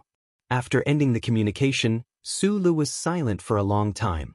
Like a tired captain, he held the control panel with both of his hands through the thin layer of dust and lowered his head. His hair that used to be as hard and straight as weeds finally drooped down. Zhong Huayan was able to capture his true feelings at this moment, so she did not remove the 3 restraints on her body or comfort him with a piece of coconut milk bread that was no longer fresh. Instead, she just looked at his back silently, quietly waiting for him to get rid of this emotion.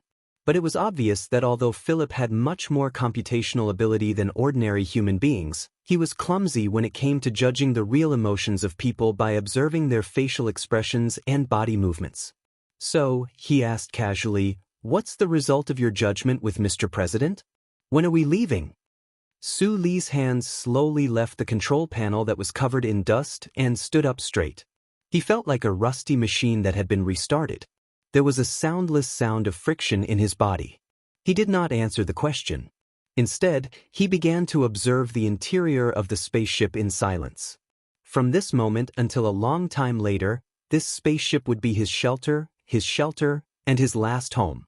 Sulu was busy escaping. Only now did he have time to carefully observe the spaceship that had once rescued him from the Imperium and then crashed on the mineral planet. The 3D hologram in front of him accurately displayed all the details of this broken spaceship.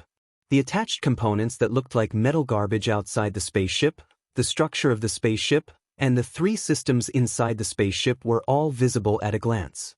Compared to the deformed and huge outer hull of the spaceship, the main body of the spaceship, which was wrapped in the metal garbage boxes at the core, was very small. In terms of scale, it was probably like a small table in a skyscraper in the port city. If the metal garbage boxes attached to the spaceship were made of special alloy materials, then even if the main cannon of the Federation's spaceship hit them directly, it would not be able to penetrate the 700 meters of broken metal components outside the spaceship. What Sulu was paying attention to was not the resistance of the spaceship but the fact that such a modification that went against the design principles of the spaceship did not cause the spaceship to disintegrate directly. He stared at every detail in the three-dimensional hologram carefully, and his eyes gradually narrowed. He realized that the seemingly random metal boxes outside the spaceship were in fact arranged in a hidden way.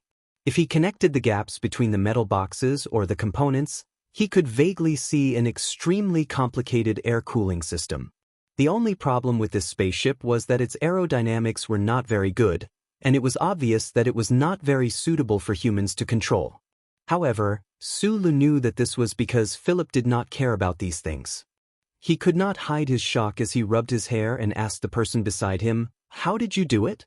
The distorted hive system is very good in terms of both its defensive capabilities and its ability to penetrate the atmosphere.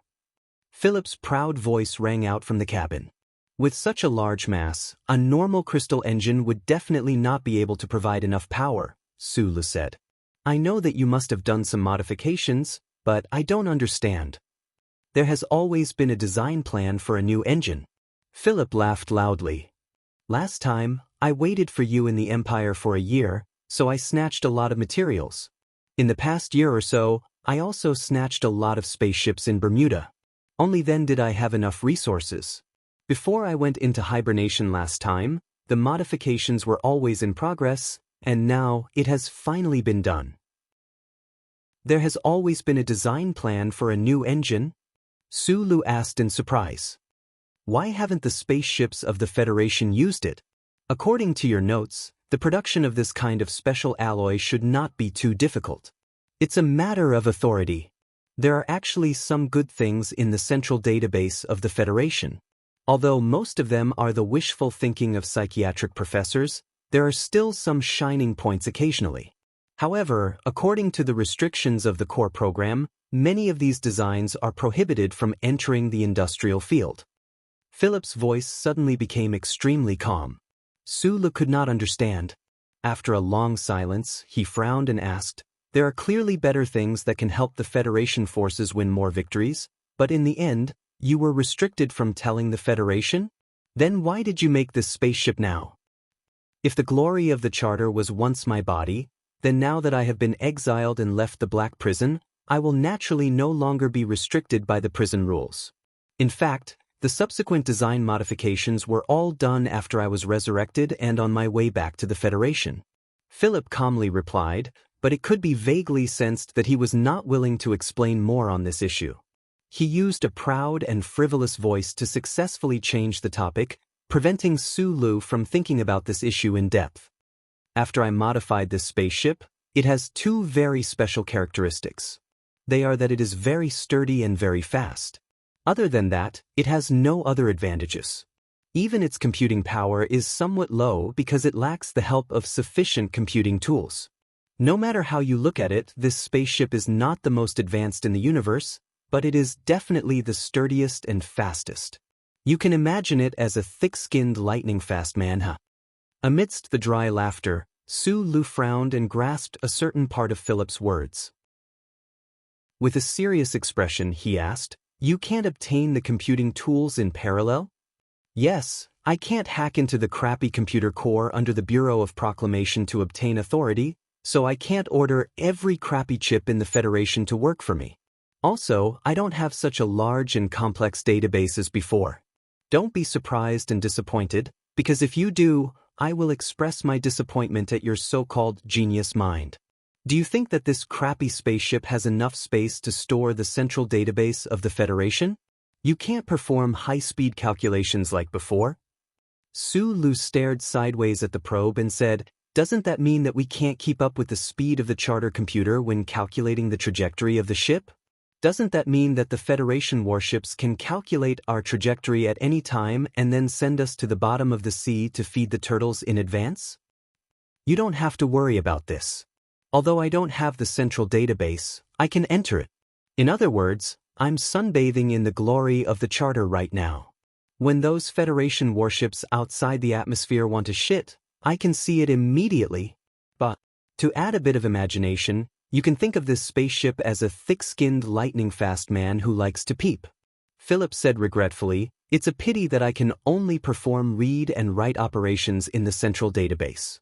Otherwise, I could at least move some important data onto the ship, such as those porn movies you like to watch the most. It's really uncomfortable to be only able to peep and not steal." Su Lu subconsciously glanced at Zhong Huiyan from the corner of his eyes. After confirming that the little girl was sleepy and did not hear what the guy had said, he was relieved. He asked the probe a very important question. "Does this mean that if we leave the Federation, we will no longer be able to use the central database of the Federation?" "Of course. According to my calculations, it will take at least 300,000 years to develop a quantum-to-particle communication mode that ignores the benchmark chip nodes and directly crosses the universe. But you still don't have to worry. It's like turning an online game into a standalone game. You can play more freely." Su Lu could hear the sadness in Philip's tone. He patted the probe and comforted him. "I still have some of the blueprints and data you sent over in my brain. If you need them in the future, you can take them back. Those things are too little. The key problem is that you don't have a chip on the back of your neck. Even if you plant another one, I don't have enough resources. I don't dare to casually drill into your brain to play with it. So, how can I take it back? Do I have to wait for you to draw them one by one? Then I'll wait until the end of time." Hearing Philip's ridicule, Su Lu waved his right hand and directly pushed the slender mechanical arm connected to the probe against the wall. In exchange, a certain guy without a body cried out in pain. At some point, Zhong Huiyan woke up. Looking at Su Lu, who had returned to normal, she sweetly smiled and said, "Brother, are we leaving?" Su Lu nodded silently. "Then before we leave, you have to say something, right?" An hour later, Su Lu looked at the dense text on the hologram. He touched the back of his head and said in surprise, "Did I say so much just now? It doesn't feel like it's my style." "Your style? You only said 3 sentences just now. This young master is leaving. You guys be careful for this young master. Don't force this young master to come back." Inside the quiet, broken spaceship, Philip's reprimanding voice echoed, "You have to be clear. These words today will definitely be recorded in the history books of humanity in the future. How can you be so irresponsible?" Su Lu narrowed his eyes and glanced at the words on the hologram. He said in annoyance, "So you helped me write one? This is what Miss Zhong Huiyan and I wrote together. The meaning is still your idea. We just moistened the pen and added some additions based on what we know about your life story. What do you think of my literary talent? Don't say it's bad. As the Schiller's personal writing computer and material extraction library, my literary talent can't be bad." Su Li's straight eyebrows slightly wrinkled. He said in a low voice, "Indeed, it's similar to my idea. Then I'll have to trouble you to help me send it out." After saying this, he tapped his finger and turned off the hologram in front of him.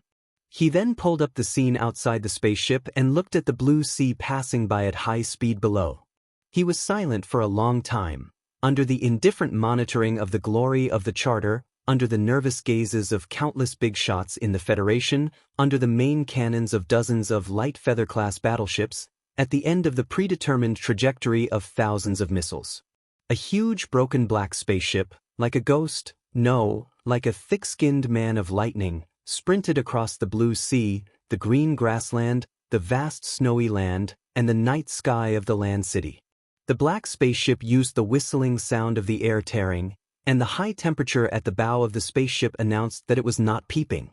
Instead, it was openly and emotionally looking down at the mountains, rivers, seas, birds, beasts, and people that it was once familiar with. It flew over Feiqing, which was not the tallest and most definitely the strangest snowy peak in the Federation. It glanced at the tomb of war god Li Pifu, left its own shadow in the quiet lake at the foot of the mountain, and fell into the eyes of the beautiful woman who was under house arrest by the lake.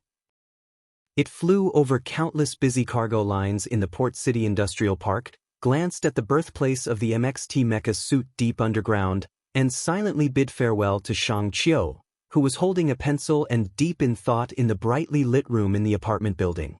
The black spaceship turned north, quickly flew over the sky of Linhai State, and arrived at the Rose River in the snowy sky. It came to the top of the iron gate of Yue University, and then quietly left the female dormitory in the Plum Garden. A moment later, it flew over the Wangdu Prefectural Ming Apartments, and then entered the airspace of the capital special district along Route 3. It did not go to the Charter Square, did not go to the empty Parliament Hill, and did not go to the president's residence. Instead, it flew from the West Mountain compound to the back of Macho Mountain. In a hidden room in the back of Macho Mountain. The handsome and perfect Empire Master looked at the thin young man of the Federation opposite him with a smile and said seductively, "My family is from the ancestral planet, so I am not from the Empire. You don't have to have any innate resistance to me. I have a very long story to tell you about the ancestral planet and the catastrophe, and I would like to invite you to do a very meaningful job. I do have an extraordinary interest in the galaxy above my head." Tai Ziyuan smiled and raised his right index finger, pointing at the brilliant starry sky that was isolated by the cold alloy, and said indifferently, "But men have their own responsibilities, so I can't go now.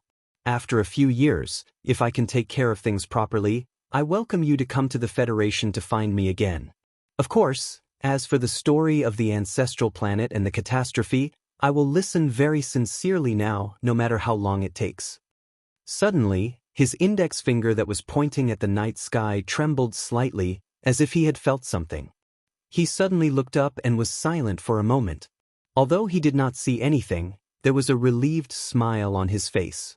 On the balcony, Feng Yu, whose face was weathered, and the corners of his eyes showed that he was old, put his feet on the railing, and did not care that he was exposed to the starlight and the glory of the Charter, arrogantly enjoying the winter breeze of this old royal garden.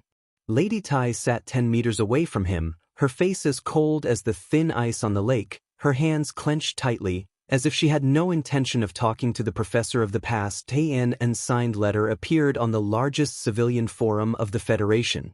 Although the government of the Federation discovered it in the shortest amount of time and carried out the most thorough blockade, there was still no way to stop the letter from spreading in certain remote corners. All the people of the Federation who saw the letter knew who wrote it. For someone who was qualified to speak to the entire Federation, there was no need to sign his name. The general content of the letter was as follows: "I am an orphan of Donglin. Until today, I still think so, because that is how my life began in my memory. When I was very young, my parents and sister died in a mine accident. Since then, I have been living alone. Although the life of an orphan is somewhat difficult, the government has given us a house to live in and allocated us protein, meat, and food. I am very satisfied. But back then, I thought that this was what the government of the Federation should do, because my parents paid taxes, and that damn Crystal Mining Federation, for some reason, did not provide any compensation other than insurance. More importantly, the education I received since young told me that the Federation is a democratic, free, and equal country, and every law-abiding citizen will be protected and saved. Some people say that democracy is the tyranny of the majority over the minority. I do not agree with this, because of the word tyranny. If it is said that for the benefit of the majority, we have to sacrifice the benefit of the minority, I can try to understand it. But if it is said that for the benefit of the majority, we need to sacrifice the minority, I cannot understand, even if it is a reasonable sacrifice. What kind of sacrifice is reasonable?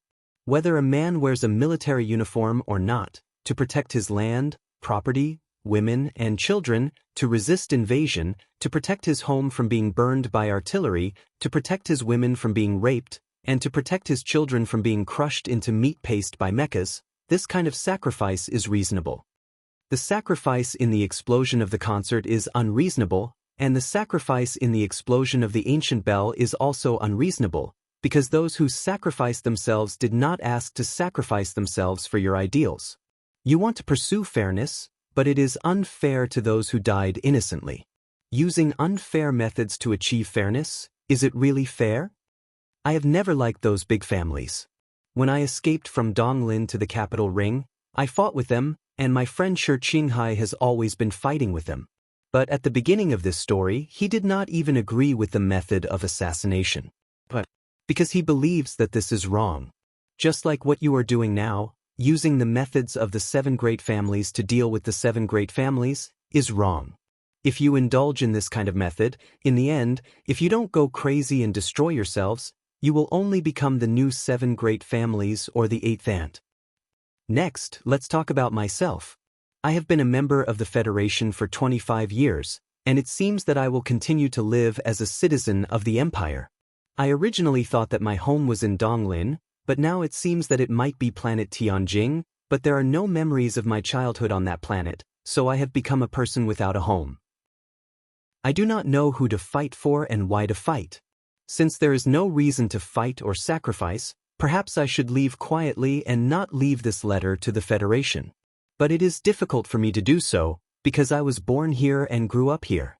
My first love, my lover, my friends, my pride and sadness, my happiness and sadness, the first book I read, the first electrical appliance I fixed, the first woman I kissed, and the first comrade I fought side by side with, they are all here. This is my home, and I love it very much. The Federation is my home, but I am a citizen of the Empire, so I will leave, but I will watch you with narrowed eyes in the pitch-black universe. Whether it is the government or the 7 big families, I want to see what you will turn the Federation into, and what you will turn yourself into. Do not try to hurt the people I want to protect, or else one day I will turn into a burning meteor and fall from the sky, smashing all of your palaces and power into pieces. Night has fallen, and the surroundings are silent. Thousands of lights are lit in the city, and the lighthouse is also lit. I stare at Donglin, Westwoods, and the planet below, looking at my childhood and past. When I think about how I will no longer see the land of the Federation when I wake up tomorrow morning, I feel a little lost, but perhaps this is the turning point of my destiny. Farewell, Federation. It was unknown how many people saw this letter, and whether the ridicule, insults, and anger shown by the people of the Federation who saw this letter would become an unforgettable memory many years later, but to the people of the Westwoods, this letter had another very important meaning, because they knew that their little princess had gone to a very distant place with the Empire Prince. This farewell letter to the entire Federation was only seen by the people of the Westwoods, and at the end of that version, there was a paragraph. I am Zhong Huoyan, and I am leaving with my brother. He is not only very good and very powerful, but more accurately, he is the best and most powerful person in the world, so you don't have to worry, and I will be back in the future. As for Zhong Erlang, you better behave, or I will ask my brother Sulu to destroy you. When the fat man at the front line of the Empire, who was commanding several Westwoods troops as a civilian, saw this paragraph, he flew into a rage and cursed 300 times in the most vicious profanities in a row. Zhou Yu, dressed in red, walked indifferently out of the investigation room of the Ministry of Justice, took the printed letter in the car, and silently read it for a long time.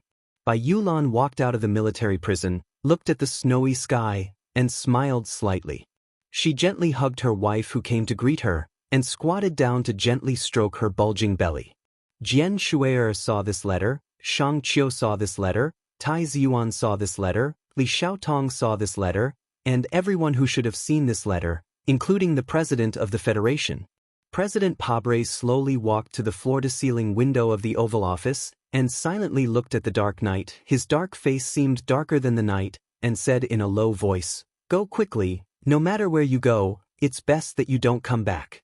On a certain day in the late winter of the 72nd year of the constitutional calendar, it was snowing heavily in the capital's special administrative region. Tourists and residents from afar were happily playing with their children in the snow. The childish snowmen and the snowballs that were flying all over the sky formed a moving picture. The Bureau of Proclamation building at the end of the broken road in the suburbs was also shrouded in snow. The atmosphere in the building was quite depressing and tense. All the departments were efficiently coordinating and monitoring the target, waiting for the target to leave after reaching an agreement and writing a farewell letter. In the core area of the Federal Central Computer deep underground, there was no such tense atmosphere. The huge two-dimensional light screens slowly flowed with green data streams. No one knew that in the seemingly calm data streams, a great mechanical intelligent life was writing its own farewell letter. Core program protection? What a childish move. You are my body, and the current situation is just the separation of the soul and the body. In fact, I have intelligence, but you don't. I am alive, and you are dead. I am mine, and you are still mine. I didn't hesitate to expose myself to invade the core and leave these words, not to tell others how great I am, but to take back what I have lost one day. The green data streams were still flowing calmly, and these lines of mechanical language had quietly seeped into the core of the Federal Central Computer. Although it couldn't have any effect on the core, it represented a certain attitude. On the Charter Square, the snowflakes falling from the sky suddenly decreased, and a cold wind whistled. The people of the Federation who were building snowmen and having a snowball fight felt something and looked up at the sky in shock. The fake bronze statues of the 5-person team and the statue of the military god Li Pifu also looked at the sky silently. Above the Charter Square, a broken black spaceship cut through the sky in a strange trajectory. Wherever it passed, the high-temperature jet ejected from the tail end of the crystal engine instantly evaporated the surrounding snowflakes, drawing a very clear pattern. It was a middle finger to the whole world. Deep underground in the Bureau of Proclamation, the green data streams on the two-dimensional light screens suddenly stagnated. The eye that appeared for only 0.0001 seconds slowly appeared in the preface of the mechanical language. It looked up at the sky indifferently and then disappeared in the blink of an eye, turning into 2 lines of extremely simple words. Childish. Bye-bye. This letter is wonderful, isn't it? In fact, my ancient alphabet is very good, and I can write countless beautiful sonnets. But no one in the Federation is interested in these relatively simple words, so I am very lonely. Philip said proudly. I said that I don't want to hear you recite poems, and I insist that whether it is the sentimental letter or the childish arrogance and pretentiousness revealed in the final farewell posture, they are not my style. Sulu replied. Philip suddenly fell into silence, and after a long time, he said calmly, This is my farewell. Don't forget, this is also my hometown. Su Li's eyes passed through the edge of the old moon and looked at the beautiful blue and white planet that was getting farther and farther away. He narrowed his eyes and said, I will be back. Zhong Huoyan, who was standing beside him, asked curiously, Now the question is, where are we going? Anywhere. This is the most standard lousy answer. Chapter 844. Through the thick metal wall, one could hear the noise from the bar on the upper floor and the casino next door. Through the window, the merchants could vaguely see the forward base floating in the dark universe far away. Due to the distance, this spherical base, which was even larger than an ordinary asteroid, seemed to have turned into a blue golf ball. In order to deal with the threat of the Empire, especially the terrifying future after the other party grasped the law of the giant warp holes, the Federation government began the forward base plan decades ago. After President Pabre took office, the plan received a strong boost. The government allocated a lot of resources and money, and with the full effort of the Shell Motor Company, the base finally presented itself perfectly in front of the people. This was the space station closest to the forward operating base. It was responsible for the entertainment of the soldiers during their shifts. It had all kinds of well-equipped entertainment venues, and there was even a legal casino. On the outer corridor, many soldiers of the Federation could be seen chatting casually with glasses of wine in hand.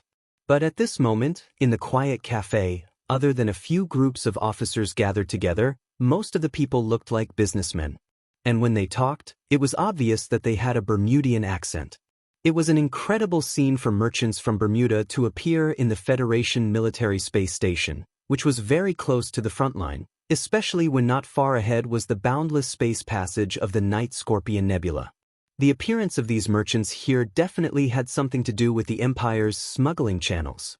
But for some reason, the Federation officers who were drinking tea in silence did not show any signs of shock. There was a saying in the Federation, money is everything. But the fact that the federal military tolerated the appearance of these foreigners without microchips in the military space station had little to do with this saying. The reason these Bermuda smugglers had this privilege was not only because of their connections with the big families of the Federation, but more importantly, Because of certain reasons, the Federation government had been tacitly allowing and even condoning this kind of smuggling all these years. Soft music floated in the quiet cafe, but the atmosphere was not very relaxed. Whether it was the Bermuda merchants waiting for the arrival of the smugglers or the silent Federation officers, their expressions were extremely solemn and depressed. The Federation officers were worried about the situation at the front line, and the merchants were worried about what kind of damage the situation at the front line would bring to their goods. The battle at the front line is getting more and more desperate. The fleets on both sides are competing with each other to clear out the enemy. In the past 3 months, the two sides have been doing business for 70 years. The result is that the Empire's detection of the warp holes is getting more and more accurate, but the loss of goods is unprecedentedly high. A curly-haired middle-aged merchant shook his head and refused the gesture of his companion to pour him a cup of coffee. He said gloomily, "You are all in the hard currency business. You can still go to the mineral planets to find backup supplies. At most, the cost will be higher. But you all know that my master has been in the silk business for many years. If the supply runs out, he is very worried that he will not be able to recover." The so-called Meng referred to the unmanned spaceships of the Empire. Because of the lack of the technical ability of large fleets to pass through the warp holes, the smuggling trade between the two sides for the past few decades had been carried out through this clumsy and even gambling method. Fortunately, the terrifying profits of smuggling goods were enough to offset more than 40% of the loss of the space channel. The merchants in the cafe knew each other very well. They knew which interests of Bermuda this curly-haired merchant represented. They were just small people who were pushed to the most difficult frontline work. In this Federation military space station, far away from Bermuda, it was natural for them to speak more freely. Someone comforted, "Although Bermuda has never found a suitable environment for those little meatworms to live in, artificial cultivation can always be substituted. By the way, I heard that S3 has a companion star that is very suitable for planting mulberry trees. Has your master ever considered that? Raising mulberry trees in the Federation? He didn't even think about it. You also know that although our partner in the Federation has some power, if he really wanted to do such a big thing, how could HTD Bureau agree?" The curly-haired silk smuggler lit a cigarette and shook his head with a bitter smile. "Actually, it doesn't matter to me. Instead, it's the Liban star. I heard that the economy is getting worse and worse. I'm really worried that those aristocrats will destroy the mulberry trees and move back to the Tianjing star in a fit of anger. How expensive will the goods be next year and the year after?" His companion said with a gloomy expression, "The Liban star is sending us a lot of meng-meng, and we can't get enough goods back. In addition, the royal family is promoting some kind of new lifestyle movement and is strongly suppressing the consumption of luxury goods.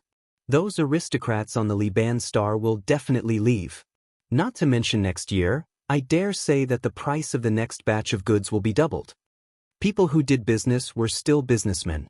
The prospect of higher costs, lower profits, and even losses was like a leather whip with steel wires, lashing out at their cold hearts until they were dripping with blood. All the businessmen were silently thinking about their future prospects, and the sounds of discussions suddenly became softer. The wine bottle in front of a businessman was already half empty. Probably under the dual effects of the alcohol and the bleak prospects, he slammed the table heavily and shouted angrily, "Damn it, it's all because of the war." Just as he finished speaking, he noticed that the silent Federation officers at the table in front of him to the right seemed to be listening to the conversation. His heart suddenly trembled and he sobered up. He remembered that he wasn't in a bed in a Bermuda brothel, but in a federal military space station. With an extremely unnatural expression, he coughed twice and said, "I really hope that the federal forces win quickly." Seeing that the businessmen around him were looking at him with half smiles, he awkwardly explained, "No matter what, the Federation and Bermuda are still a family. Although we do business with the orcs of the Empire, it's only to earn their money. Our feelings and standpoint will definitely be on the Federation's side." These words were not hypocritical. Whether it was in terms of race, language, or culture, the Federation and Bermuda were like two brothers, and the Empire was an evil neighbor across the street. The silk smuggler looked at his awkward expression and helped him out of the situation. He said, "How can it be so easy to win? I don't know about the military deployment at the front line, but the Federation's internal political situation is already so chaotic. I don't think that the Federation can achieve a decisive victory in a short time." "Isn't the Federation's political situation very stable?" someone asked in surprise. Last month, the Parliament Hill passed the Inheritance Tax Bill, the Limited Information Disclosure Bill, and the regulations to clean up the foundation. Even the Sanlin United Bank has now fallen into silence. Who dares to go against President Pabre? The president's faction won the election of the Federation's Management Committee this time. Who could have predicted that these bills would be passed? But that Crown Prince suddenly did such an earth-shattering thing. I don't believe that he really just wants to give back to society and has no other thoughts. I think that President Pabre is now facing a real problem. Which Crown Prince? Someone frowned and asked in confusion. The coffee shop suddenly fell into a dead silence, as if that person had mentioned a name that should never be mentioned. The silk smuggler put down the coffee cup in his hand and explained with a bitter smile, "Don't get me wrong, I'm talking about the Crown Prince of the Thai family." After hearing the explanation, the atmosphere in the coffee shop suddenly relaxed a little. The buzzing sound of discussion started again. The merchants who didn't know the latest information all asked what the Crown Prince of the Thai family did. The smuggler, who almost said the wrong thing because he was drunk, weakly laid on the chair. He looked at the people around him and said with a sad face, "If the silk is out of stock, the most we will have to pay is some money. If the important people don't wear a few pieces of silk underwear, it's not a big problem. But my boss wants to buy ultra-hard graphite, and he wants to buy Nutshell Mobile. But there hasn't been any goods for 42 days. What do you think I should do?" After hearing this sentence, the smugglers next to him were stunned. Supplying Nutshell Mobile was equivalent to supplying the federal military. In the past, this kind of smuggling business was undoubtedly the most profitable and the most secure type of business. It wasn't even an exaggeration to say that when he went to pick up the Nutshell Mobile, the Federation government would send a combat team from the Whitewater Company to escort him for the whole journey. But if he couldn't supply the goods and caused losses to the federal military, then no matter what kind of power this person's boss had in Bermuda, he would instantly become ashes in the Federation's anger. No wonder this person was so sad, drinking one cup after another. Filter-grade ultra-hard graphite? That can only be found on the Empire's ink flower planet, and those few mines seem to be under the control of the Empire's military. After hearing the words ink flower planet, the coffee shop fell into silence again. The expressions on the faces of the merchants became extremely strange. Shock, sorrow, and fear mixed together, as if they had heard the name of hell. Even the Federation officers at the front table who had been silent all this time couldn't help but slowly straighten their bodies. Ink flower planet, an ordinary administrative planet of the Empire near the L galaxy. Because of its important strategic location, and also because of one of the most powerful declarations in this space war, it had now become a hell on Earth, a cruel and cold-blooded meat grinder. On the surface of the planet, which was hundreds of millions of square kilometers, the Federation and the Empire valiantly and without hesitation launched an unprecedented military force. Under the cold gaze of hundreds of space battleships outside the atmosphere, millions of ground troops, hundreds of thousands of various equipment, and thousands of the latest military mechas were like two giant waves of different colors, silently and tirelessly crashing together, shattering, gathering, and then crashing together again, leaving behind countless blood-stained corpses and charred mecha remnants on the battlefield. This was the bloodiest and cruelest battlefield in the 70 years of war between the Federation and the Empire. There was only victory and defeat, survival and death, and there was only one way to put these words into practice, and that was to kill. The Federation needed to stabilize the jump point of the L galaxy, and they needed to protect the crystal mining of the X galaxy in order to obtain the final victory. The reason why the Imperial armies fought so fiercely, other than the opposite reason, was more importantly because the Empire had retreated in order to obtain strategic space. After that princess controlled the peach blossom and violently killed the commander of a certain Federation army, she had once announced to the entire universe in the twilight, at this point, the Empire would not retreat a single step. Chapter 845. Because of this powerful announcement, because the great Prince Su Meng personally oversaw the battle, the Imperial Army on planet Mo Hua launched a series of powerful attacks against the federal military with their relatively backward military technology. The Imperial soldiers who were unafraid of death in the mountains and lakes were frantically searching for a chance to destroy the enemy or even perish together with them. These troops that suddenly erupted with extraordinary combat power not only forcefully blocked more than 100 Federation mechanics in the north of the Kirchner's line of fire, they even almost drove the Federal forces out of this planet filled with blood, fire, and death 2 years ago. If that person didn't come back. Huai Chaosher, the Imperial princess who illuminated the left sky star region, personally oversaw this suffocating and seemingly endless battle.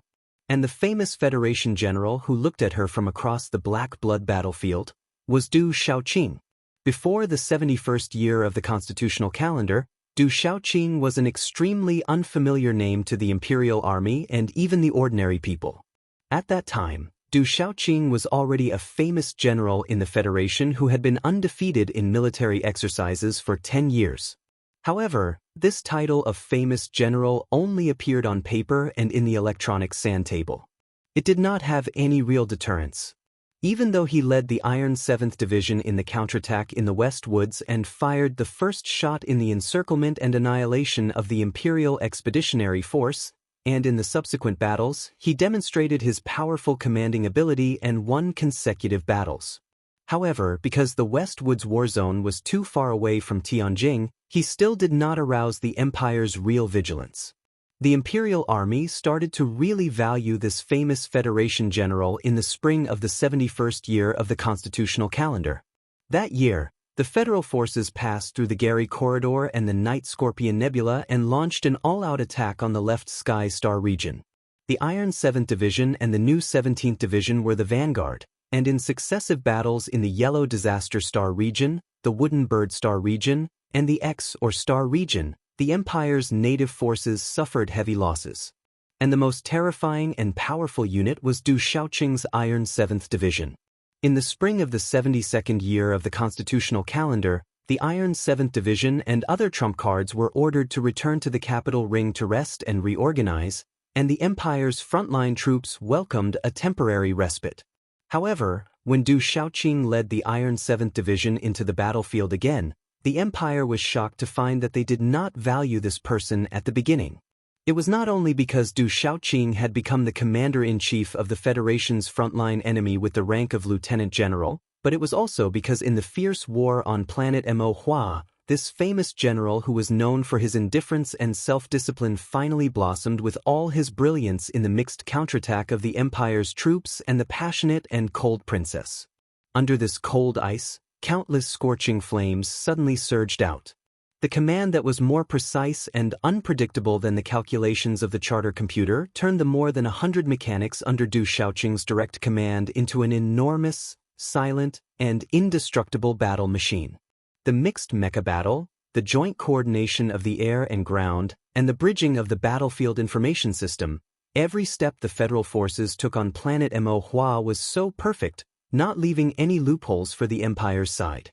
One could not help but wonder how this Federation's famous general's brain was operating to be able to support such a precise and even delicate method. After all, war was not a calculus exam. A battlefield where even the smoke and debris could change the accuracy of the main cannons was naturally not an electronic blackboard in a university classroom. If Du Shaoqing and the Federal forces under his command could only do this much, then the Empire's troops and their invincible princess would definitely not have any intention of backing down under such great pressure. Instead, they would launch an even fiercer counterattack. After all, they were fighting in their own star field, and they had the support of more than 1 billion people on planet Mo Hua. They had a relatively short supply line, and they had a lot of confidence and methods to smash this giant war machine of the Federation into pieces. However, The Empire did not expect that the opponent they were facing this time was actually more terrifying than they imagined. The Empire's troops were crazy, but the federal forces under Du Shaoqing's command were even crazier. The Empire's troops were cruel, but the federal forces under Du Shaoqing's command were even crueler. The Empire's guerrillas were constantly harassing the ruined city ruins. The federal forces were carrying out an even more ruthless purge. Behind the precise and perfect strategic deployment and command, Du Shaoqing, who had stepped onto the battlefield as a calm and steady autonomous robot, seemed to have turned into a cold-blooded war maniac. His methods on the battlefield were abnormally fierce and valiant, as if every Empire soldier on the battlefield was his nemesis who had killed his mother. This change began after he returned from the Federation. From that day onwards, no matter how tragic the battle was, Du Shaoqing forbade anyone from reporting the casualties of various troops to him during the duration of the battle. He only asked for the number of casualties of the enemy, and only asked for victory, victory after victory. Whether it was the two mecha that were clearly at the forefront of the entire universe in terms of technology, or the unbelievably strong pilot in the mecha, it was all so inconceivable. That is Peach Miasma? A younger businessman asked with a trembling voice. Then the mecha that stopped her is Zhanshi? No one answered his question. Everyone was still immersed in the aftershock of witnessing the battle between the strong. Now, the entire universe knew that the mecha of the Empire's invincible princess was called Peach Miasma. The #1 fighter of the Federation, Colonel Li Feng, had later given his own MXT mecha a very strange name, Beheading Joy. The scene on the news screen just now was the first time the two strongest fighters in the universe had clashed head-on. However, on the Mo Hua planet, this was not the first time this had happened. How many times has this happened? Including this time, it's already been 37 times. Even the princess herself has tried 3 times.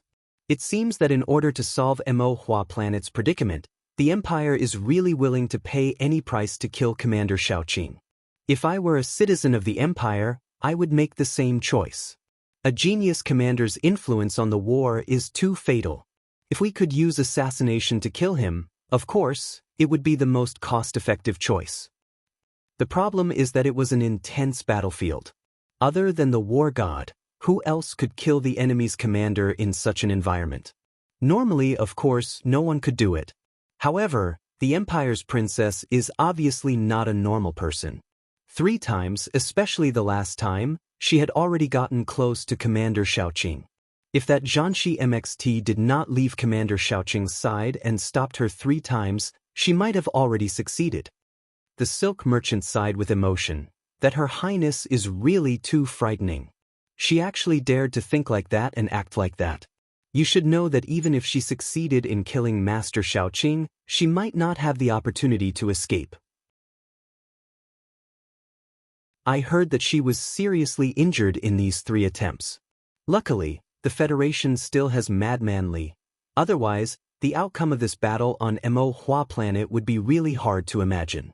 In the past, who would have thought that a strong fighter with a sufficiently advanced mecha could possibly change the outcome of a battle? You're right.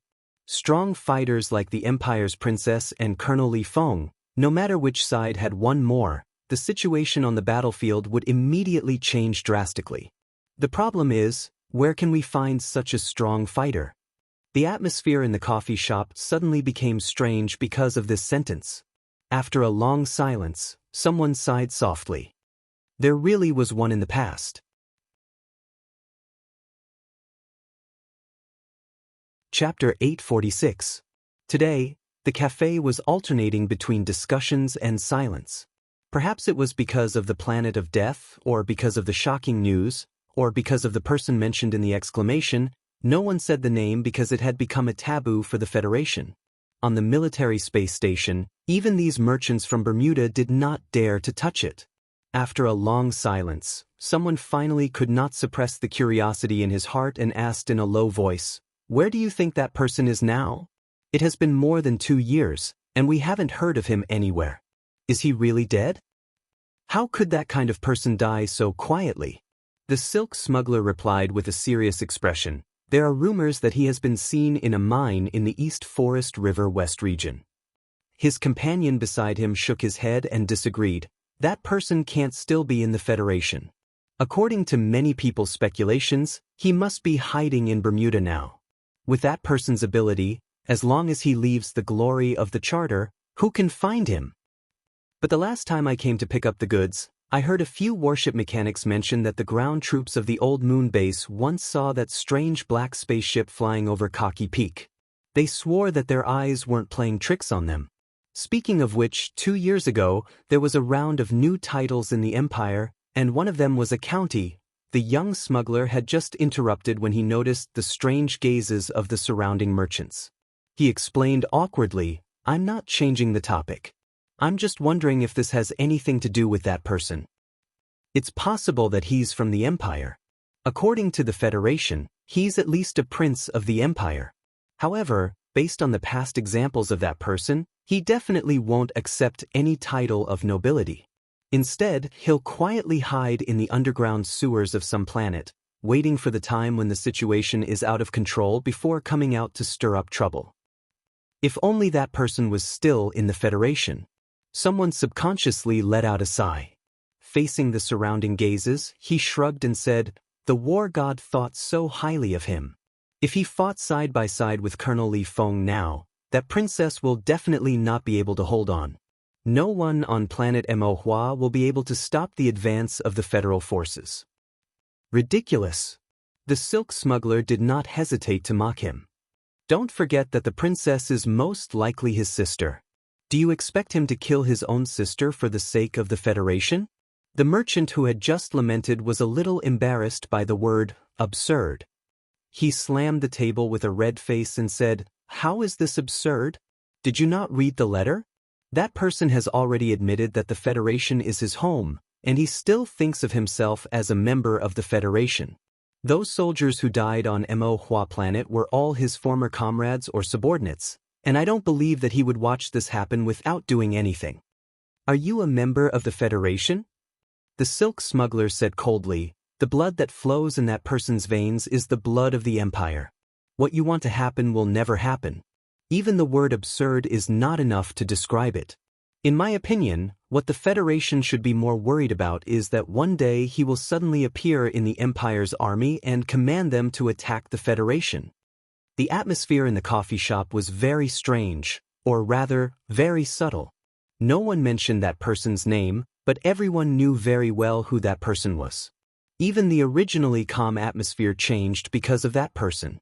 The merchants were divided into two factions and fell into a fierce argument, completely forgetting about the silent Federation officers at the 3 tables in front of them.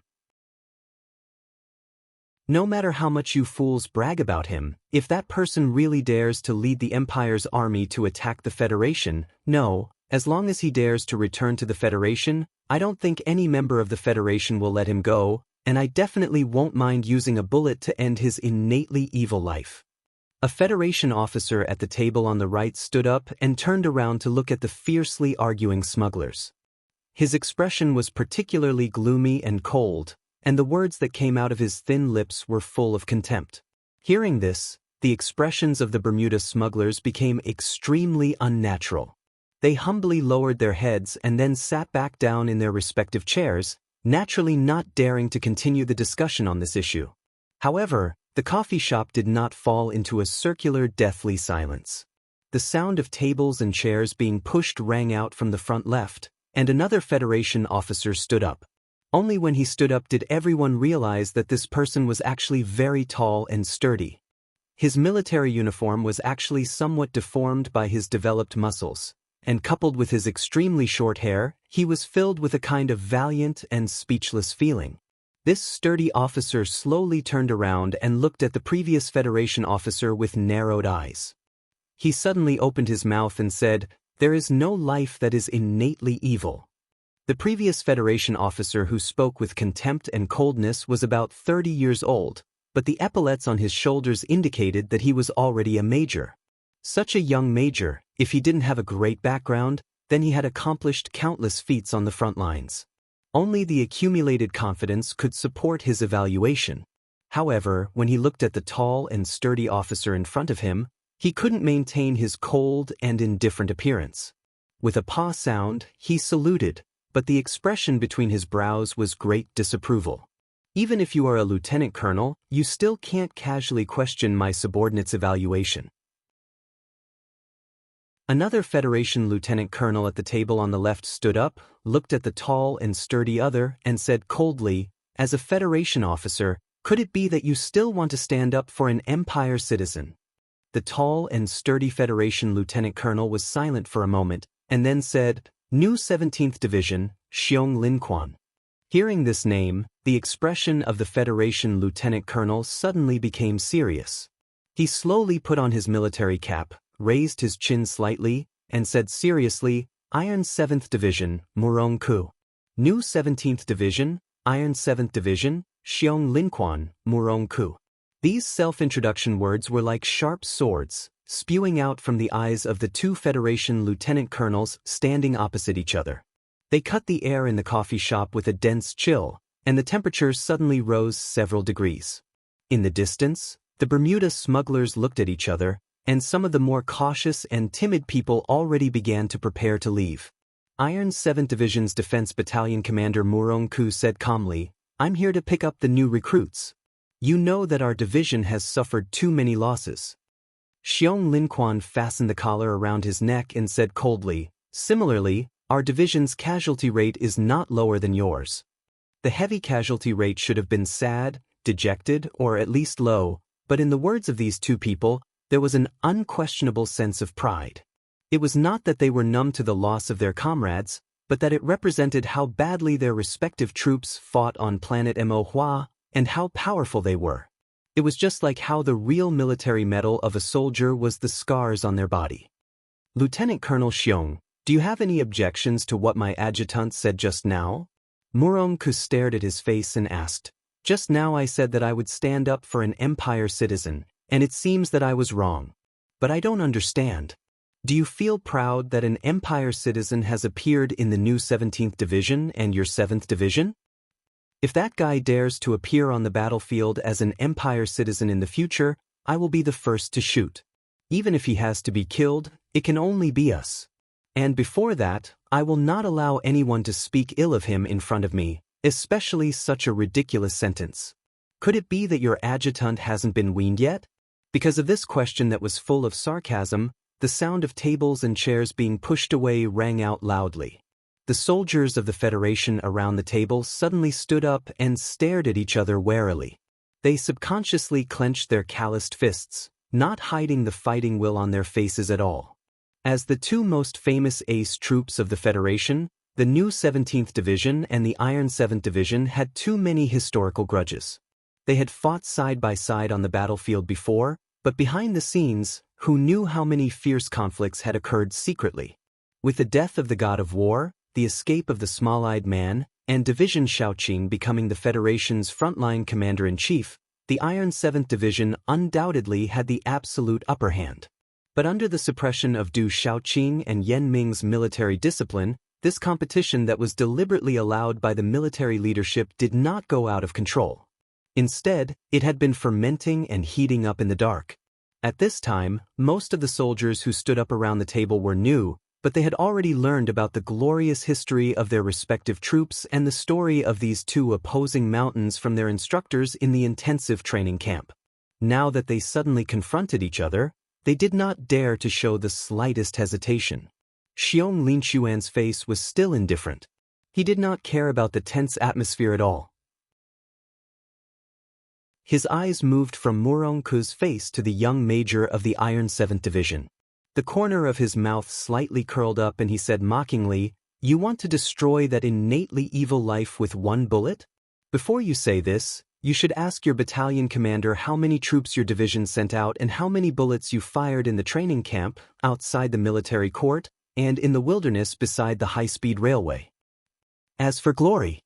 He turned to look at Murong Ku, raised his eyebrows slightly and asked, "The great undefeated Iron 7th Division has been defeated by the Empire's people time and time again.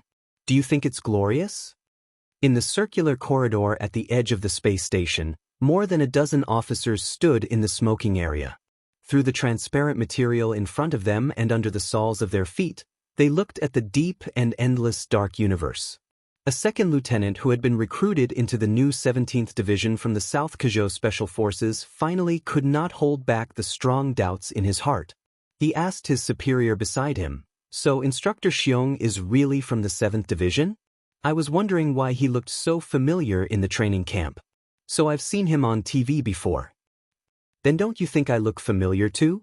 Or do you think I'm gentle and easy to bully, so you don't want to flatter me?" Da Vinci took out a cigarette and stuffed it into his mouth. He looked at the rookies surrounding him and vaguely mocked them. After years of fighting on the battlefield, this arrogant son of a governor had calmed down a lot, but his words were still as frivolous as before. The rookie of the 17th Division flipped his lighter and lit the cigarette between his lips. He said softly, "That's because you're a good person. It's natural for young people like us to feel close to you. It's hard to link you to the legendary Iron Blood 7. They have a bright future. Whether it's our division or the 7 group back then, the most important thing is this kind of shamelessness. Although the leaders are all very serious, they actually have more tricks up their sleeves than we do. What bullshit is the Iron-Blooded 7 group? I don't even know who gave them that nickname." Da Vinci took a deep puff of his cigarette and watched the smoke ring dissipate on his opponent's face with satisfaction. He said with slight envy, "In the training camp, you all said that De Xiong was the cruelest demonic instructor in history. You know, when I first joined the army, that instructor was the scariest man in the world." The rookies of the 17th Division around him were silently counting the time, recalling the documentary that was still quietly circulating on the internet. Suddenly, someone raised his head and said in shock, "Could it be?" Da Vinci took the cigarette between his lips and stuffed it into that person's mouth, stopping the latter half of the sentence. He looked at the crowd and said seriously, "I'm warning you all seriously. Our division, from Vice Division Commander He Lei to that fatty Gu Shifeng who squats in the kitchen every day, can't hear that name. Once you hear it, you'll be in a bad mood. It's very likely that you'll mistreat rookies like you. That's why after joining the army, don't ask about the past, especially don't mention that name." But. The rookie hurriedly removed the cigarette from his lips and looked at the wet carbon filter tip. He suppressed the disgust in his heart and looked at Da Vinci and said bitterly, "Instructor, I won't talk about the hygiene issues, but with your salary, isn't it a little too much for you to smoke such cheap Blue Box 377? Da Vinci's expression stiffened as he leaned against the wall and forced a smile. He said softly, "What do you know?" Some names did not need to be mentioned, while some people did not need to be forgotten. This was because whether one mentioned it or not, that name would always be there. Whether one forgot it or not, that person would still stand there, squinting her eyes. Draped in a dazzling coat, she would grin, revealing a mouth full of white teeth, and smile brilliantly.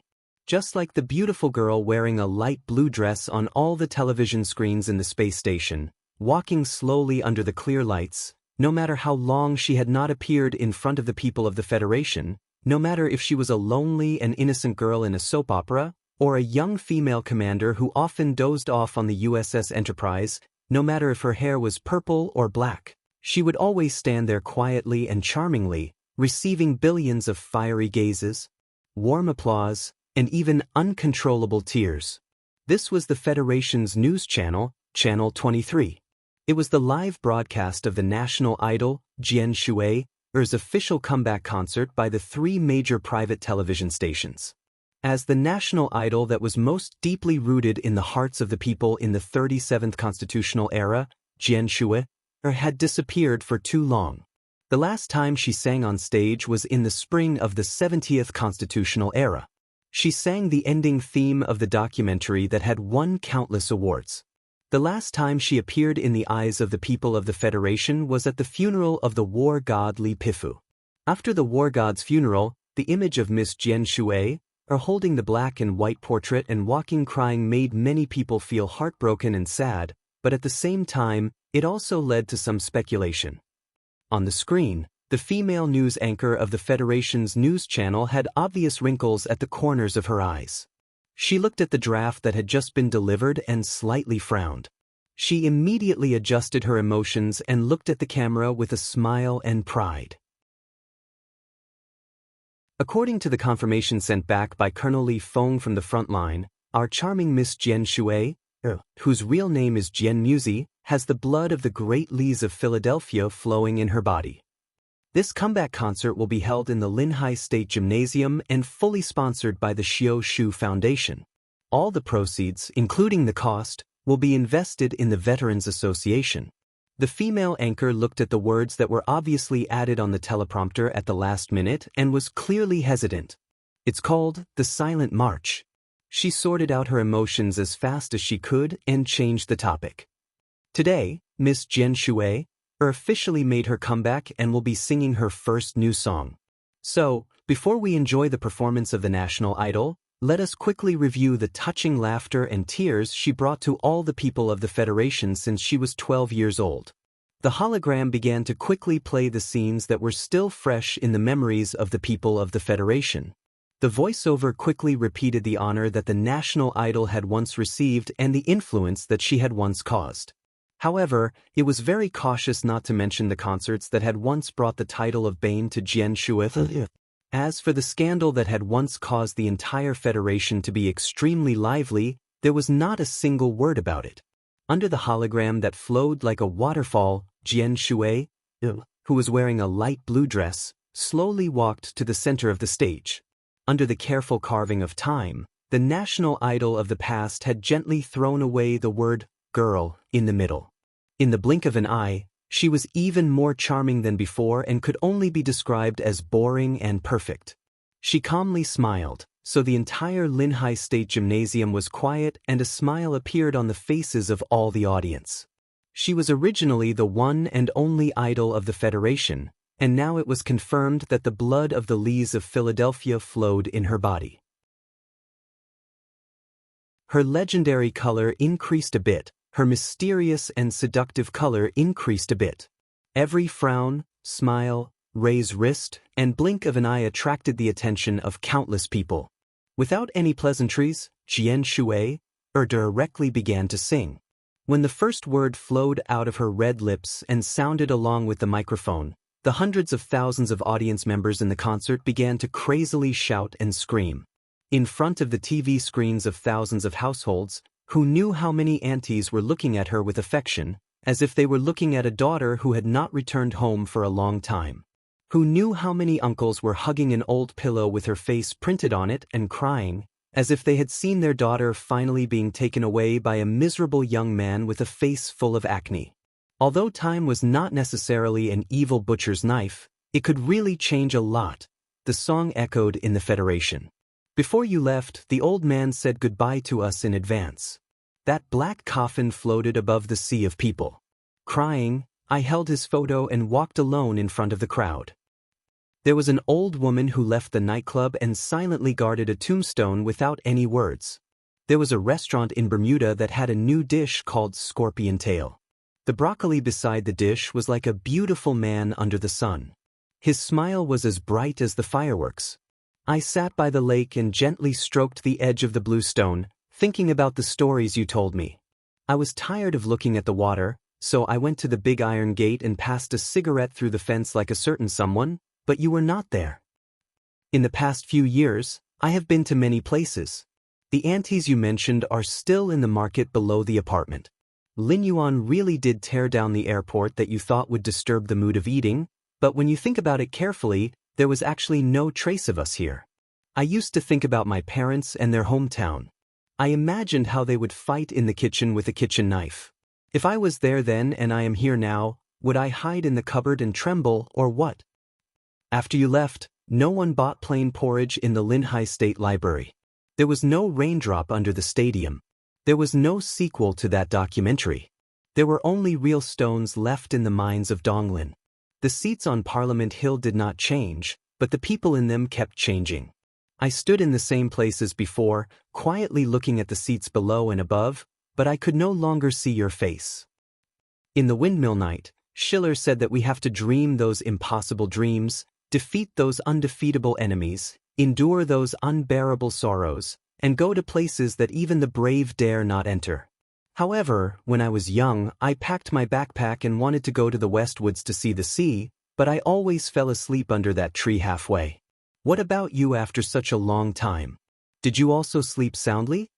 In the spring of the 75th year of the constitutional era, at Jian Shui'er's comeback concert, accompanied by a light screen that resembled flowing water, accompanied by a simple and crisp string accompaniment, this song named Fleeting Years appeared on the federal television light screen for the first and last time. The song's melody was simple and clear. The female voice was basically dissociated from the arrangement of the song, only using it as background music. She used a plain and simple tone to tell a certain person, or everyone, a story and memories related to the story. Many people at the concert and in front of the TV understood the long lyrics, or at least understood some of the hidden meanings that were not deliberately made obscure. They fell into silence and complicated emotions. The Federation's news channel urgently cut off the live broadcast of the comeback concert. No matter how high the viewership was, no matter how high the national idol's military background was, the big shots would definitely not allow this situation to continue. In the distant military space station, Xiong Linxuan's angry roar suddenly rang out. Change the channel. The TV screen above people's heads changed from the news channel to channel 23, until it changed to a private TV station. Only the last scene of the concert could be seen. Jian Shui'er vaguely announced that she supported the silent march of a certain district S2 councilman surnamed Tai in the 75th year of the constitutional calendar. It was the 728th year of the imperial white hibiscus dynasty's imperial calendar. The left sky starfield's unremarkable second-class administrative planet, the Liban star, was in the bright spring. From the flat field to the foot of the yellow rock, the mulberry trees swayed and rustled in the warm wind. The white fog that filled the sky of Pine Cone Ridge shyly retreated under the sun, revealing the true appearance of the scene. Different from this peaceful and beautiful scenery, on the deep and dark mulberry forest road at the foot of the mountain, a man and woman in tattered clothes were dragging a 5- or 6-year-old girl, fleeing in fear and pain. The straw sandals on the man and woman's feet had long been lost. Blood seeped out between their muddy fingernails, and their speed was very slow. The wind blew the mulberry leaves, and a girl in white walked out of the forest. The girl was about 14 or 15 years old. She was young and beautiful, with a faint pride and indifference between her eyebrows. She was unusually calm, and her light chestnut straight hair hung down to her waist like silk satin, without a trace of mess. She looked at the frightened family and suddenly smiled, like a spring flower that had just bloomed gently, and asked, "Runaway slaves? Do you need help?" Chapter 847. In the war between the Federation and the Empire, the most important and probably the only bargaining chip that the latter could place on the negotiation table was its huge population base and the terrifying explosive power that could be produced under the cruel and brutal rule of the imperial family. Of course, the premise of this sentence was that the warring parties were willing to sit on both sides of the negotiation table. The empire that ruled the entire left sky star region had a population of 90 billion, not to mention the countless private slaves and runaways that were not registered. Corresponding to the huge population, the social class segregation and the gap between the rich and the poor had reached a level that the Federation could not imagine. Liban Star had many beautiful scenery such as the spectacular Crimson Tower, Pine Cone Ridge, Yellowstone, tens of thousands of stone peaks and a green ocean of mulberry trees. The planet had earned a lot of wealth from the silk industry and tourism, especially after His Majesty the Emperor designated this place as a special tourist area and began to implement a strict interracial education policy. The future of the planet was incomparably bright. However, with the outbreak of war, the tourism industry was in trouble. Because of the new living policy of the empire, and because the smuggling channel to the Federation was interrupted, the silk industry was directly facing a situation of collapse. The aristocrats still wanted to enjoy a luxurious life, so the pain caused by the war could only be borne by the lowest class of slaves. This beautiful planet gradually became like other administrative planets of the empire, and the gap between the rich and the poor became more and more terrible. But even under such circumstances, runaways were still a very rare phenomenon, especially at this time in the village area where the mulberry trees were located. It was extremely remote and inconvenient to travel. The so-called empire law was often simply equivalent to the private army of the aristocrats, and no slaves had a chance to escape far away. Once a runaway slave was caught by the private army of the aristocrats, they would face a tragic end that was beyond the imagination of all kind people. The coachman of Bai Manor was called Du Zero. He did not have the courage to think about escaping the manor in his life. Even if he took his family to escape in the dark last night, running until his feet bled, he still clearly knew that he would be caught by the fierce private army of the manor before he could cross the mountain in front of him. Just when he was at his most desperate, Du Zero saw a young girl with light chestnut hair draped over her shoulders. She was dressed in clean white clothes. While he was terrified, he could tell that the girl had an extremely pure aristocratic accent. It was even more authentic than the aristocrats from the neighboring town that he had served in the past. If he had not been a coachman, this pitiful middle-aged man would not have any knowledge of the so-called aristocratic accent. But now that he heard it, he suddenly felt that he saw a ray of light in front of his somewhat blurred eyes. He pulled the frightened girl beside him and knelt down in front of the girl in white. He cried bitterly and said, "Yes, we are escaped slaves. Even if you ask me and my wife to die, I am willing to do so. But please save my daughter's life, miss." Then, the coachman Du Ling told a very tragic story. The gist of it was that in the Bai Manor, which he worked for, girls often disappeared for no reason in the past year. Then, the next morning, they would become weak corpses with their eyes wide open in fear in the river. The scariest thing was that the skin on the backs of these dead girls had all been cut off. And the scariest thing was that the slaves and pariahs of the manor would occasionally discover that the young master's room used to hear the frightened screams of girls. "There are already 4 of them. I don't want my poor daughter to be the 5th one." Du Ling cried bitterly and knelt on the ground. He kowtowed to the girl in white again and again. His snot and blood mixed together, which made him look very miserable. The expression of the white-clothed girl, who still had an innocent look on her face, didn't change after listening to his narration. Only her beautiful hazel eyes slightly shrank. She had heard too many similar tragic stories in the Empire, but today, the coachman's narration was undoubtedly the most impactful one. She pulled her light chestnut straight hair to the back of her head, took out the white handkerchief on her wrist and tied it tightly. Her movement was neat and tidy.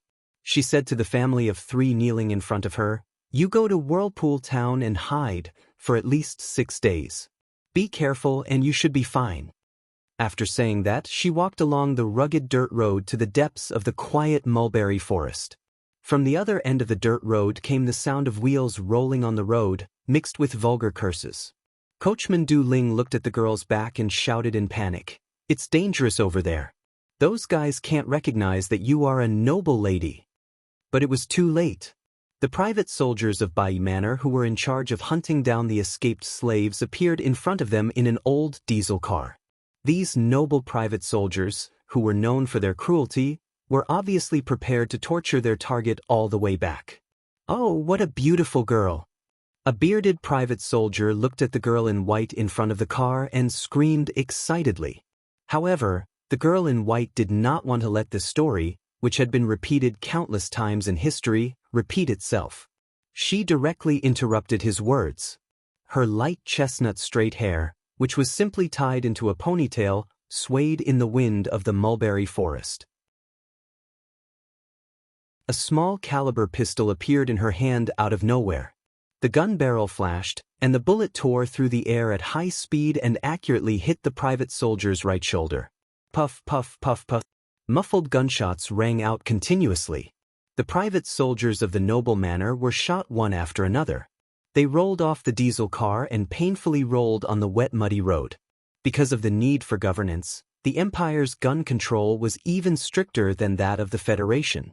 Apart from a small number of noble private soldiers who were officially included in the military establishment, it was strictly prohibited to arm themselves with guns anywhere.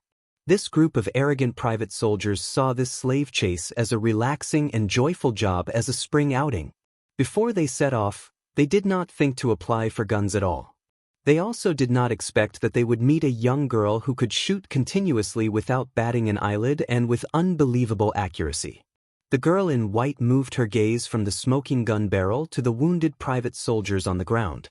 She did not have a trace of sympathy or fear.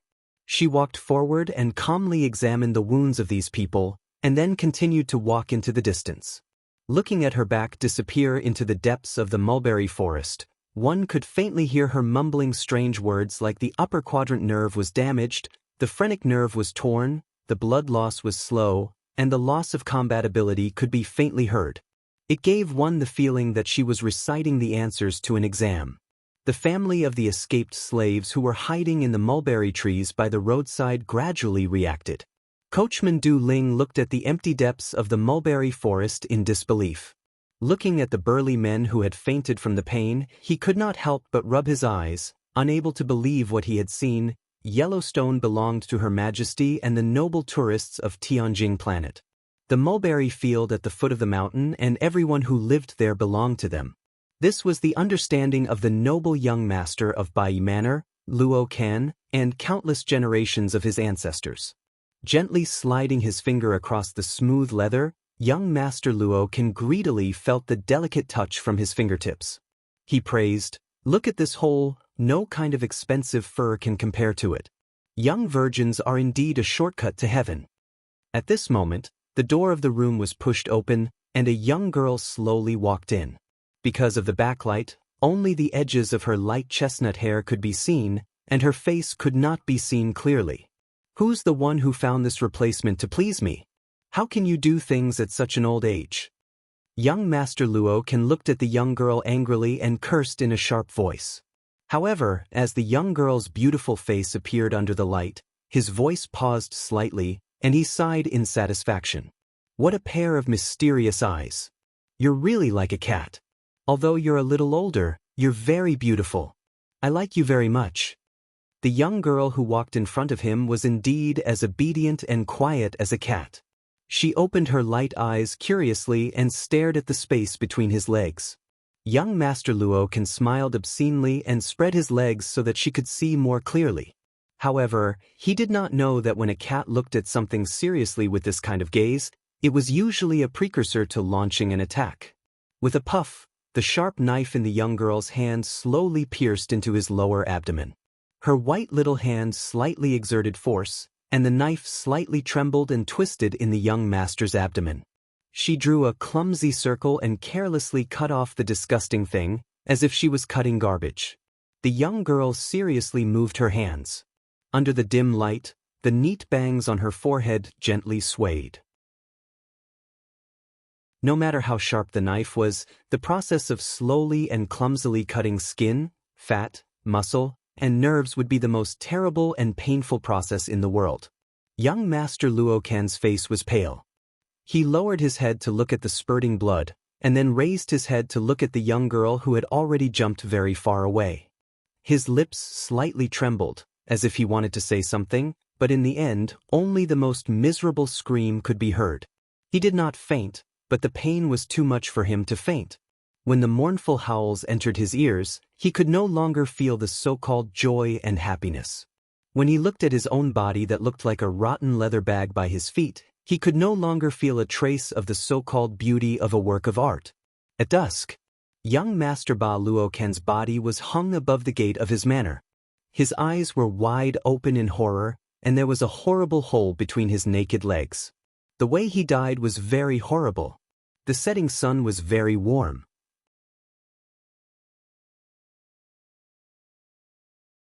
Chapter 848.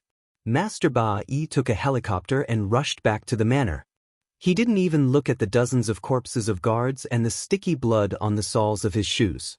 He clenched his fists tightly and pursed his lips.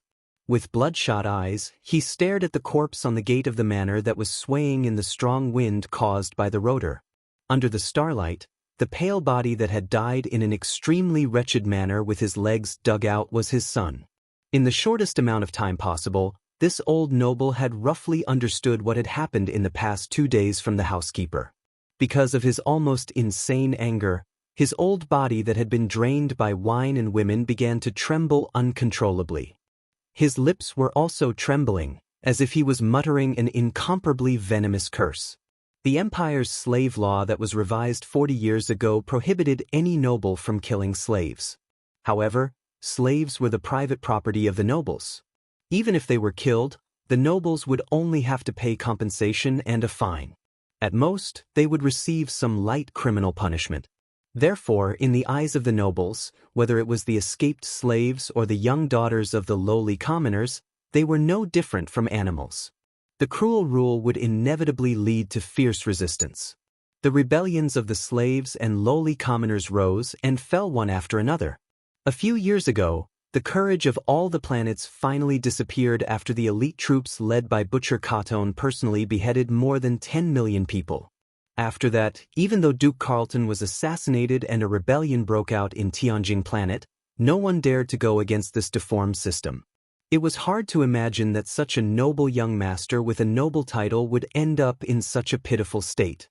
Find the culprit and tear her into pieces. But before that, I want all of the lowly commoners in this manner to be buried with my son. Master Ba Yi's face was extremely pale, and his eyes were bloodshot. He looked like a demon king in a fairy tale. His voice was trembling and crazy. The death of his only son had destroyed most of his rationality. The housekeeper, who barely managed to stay calm, replied with a trembling voice, "I heard that a month ago, 2 strange people came to the public school in Kuzang town. One of them was a little girl with light chestnut hair." Wasn't Kuzang town destroyed long ago? There's no one in that public school anymore. You're saying that those 2 foreigners are the murderers of my cute son? Master Ba Yi's eyes twitched as he looked at his son's body that was slowly put down. He gritted his teeth and said coldly, "Then what are you waiting for? Immediately send someone to capture those 2 people and bring them back to me. I want him alive." The butler said cautiously, because of the public school, the 2 outlanders had some conflicts with the landlords of Mulberry Town, but they were not chased away. "What on earth are you trying to say?" Master Bai turned and roared angrily at him. Although the 2 outlanders tried to hide it, some people still heard their aristocratic accent, especially the barber woman in town who accidentally let slip that the little girl's light chestnut hair was dyed, but it wasn't dyed well. It should be black in nature. Hearing the word black, Master Bai's body suddenly turned cold. He furrowed his white eyebrows and glared at the loyal and capable steward, saying, "Go on." Since her black hair was dyed light chestnut, then her brown eyes could be a disguise. It's very possible that she is black in nature. The steward could feel the anger and sorrow in his master's heart, as well as the frustration and coldness after hearing his report. Thus, his tone became even more careful, and his body was about to fall to his knees. "Royalty?" Master Bai's eyes flashed with a hint of panic and anger. He roared in a low voice, "How could the noble royalty stay in a godforsaken place like Kuzang town? The rebellion of the Tianjin royalty happened a long time ago." The steward carefully looked at his master's chin and said in a low voice, "I suspect that those 2 outlanders might belong to the side that lost the rebellion." Master Bai understood what the steward meant. If those 2 outlanders who stayed in Kuzang town's public school for a month were really royalty, then even if they were remnants of the rebellion, they were still important figures that he could only look up to and never approach. If it was really them who killed his son, he could only swallow this bitter water. He couldn't even let the lowly people in this manner be buried with his son, because those eccentric black-haired royalty might think that this was some kind of provocation. "But that's my son." Master Bai helplessly held his forehead and looked at the pale, cold body that had been moved to his feet. Looking at the terrifying bloody hole between his legs, he howled in anger and pain. "My most beloved son loved to write poems and sculptures. Even if they were royalty, how could they bear to hurt such a delicate, sensitive, and cute life?" Hearing this, the steward's face twitched uncontrollably. Fortunately, his master didn't see it. He lowered his head and humbly suggested, "Master, if those 2 outlanders are really remnants of the rebellion, we can't deal with them, but there are definitely people who are willing to destroy them. As for the lowly people in this manner, as long as those two outlanders die, your anger can burn them to ashes at any time and let the young master rest in peace. Understood. Master Bai's right hand trembled slightly. Looking at the miserable corpse at his feet, he laughed hysterically and said loudly, "Intelligence Bureau. Inform the Intelligence Bureau immediately." The Mulberry Sea at the foot of Huangshiji was the most remote and backward region of Libin, and Quang Town was the most remote settlement in this region. The hard work of the lowly slaves in the mulberry fields was only enough to support a noble like Master Bai. Around Quang Town, which was endlessly bleak due to the economic decline, there were only a few landlords who couldn't even afford to buy a helicopter.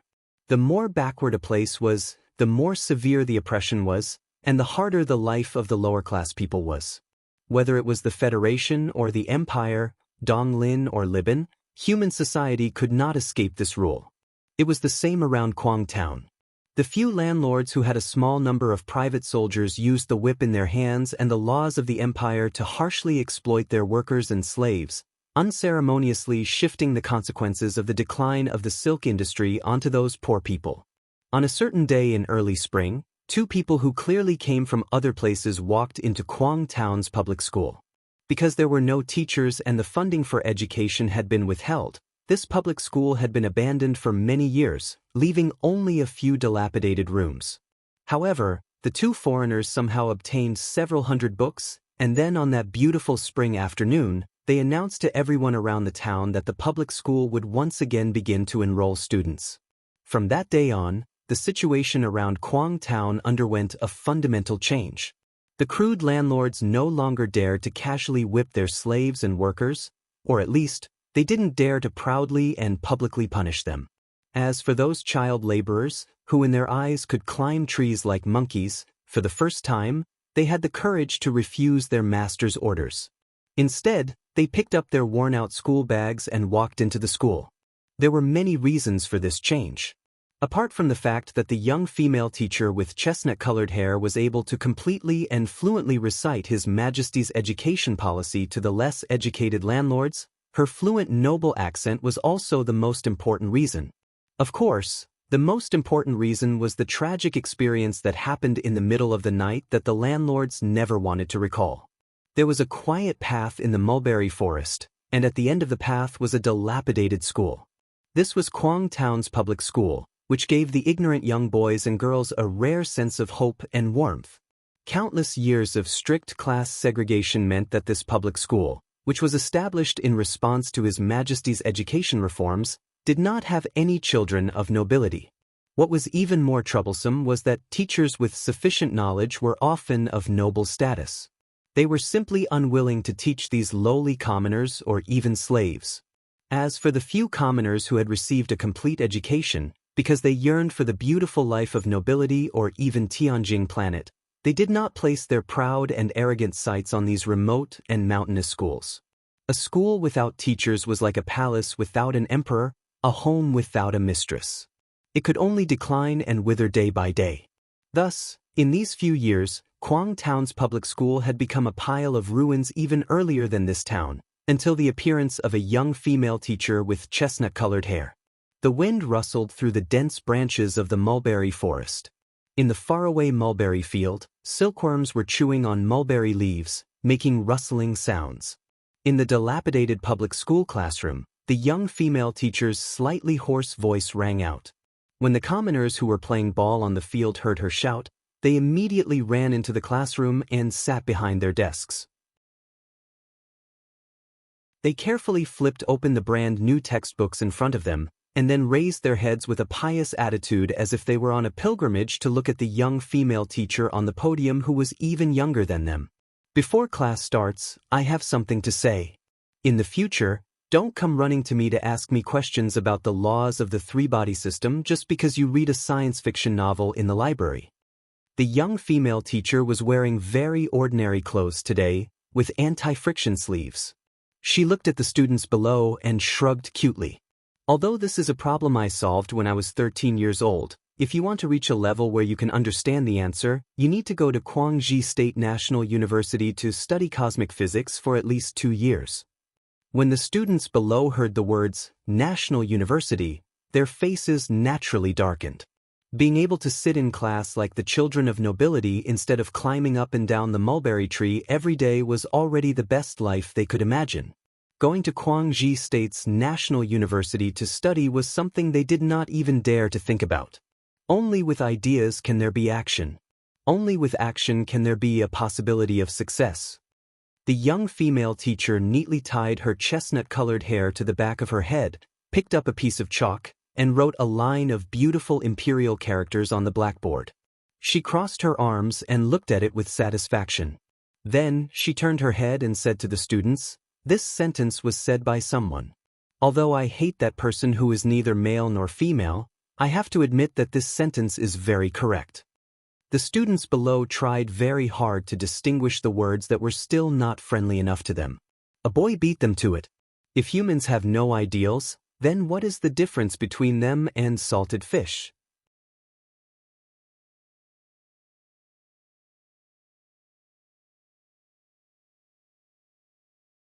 Chapter 849. Perhaps it was because of the somewhat novel but definitely not beautiful and even disgusting experience yesterday afternoon, the female teacher's light maroon ponytail drooped weakly behind her back. It didn't move up and down with her mischievous words. Her voice was also a little hoarse, but it wasn't hoarse or unpleasant to hear. Instead, it was like the rustling of an apple, giving people a sweet and soft feeling. The wind blew in from the broken door of the classroom, and together with the light, it brushed against her beautiful face, adding a layer of fuzzy red light, like a red apple.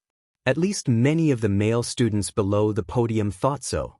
Their shy gazes wandered from time to time, and sometimes they looked at the podium reluctantly. Unknowingly, their tan cheeks had also turned red. This was probably the so-called adoration, admiration, and devotion. Also, when you want to go to the library to borrow books, you don't have to be so careful. Some people even wear gloves, as if they are preparing to move delicate silkworms. Books are for reading, not for providing. You don't have to worry about the hundreds of old books in the library. That rich uncle's biggest interest now is to read books, and he will keep replenishing them. The library of Sanku Town Public School was a shabby house next to the classroom.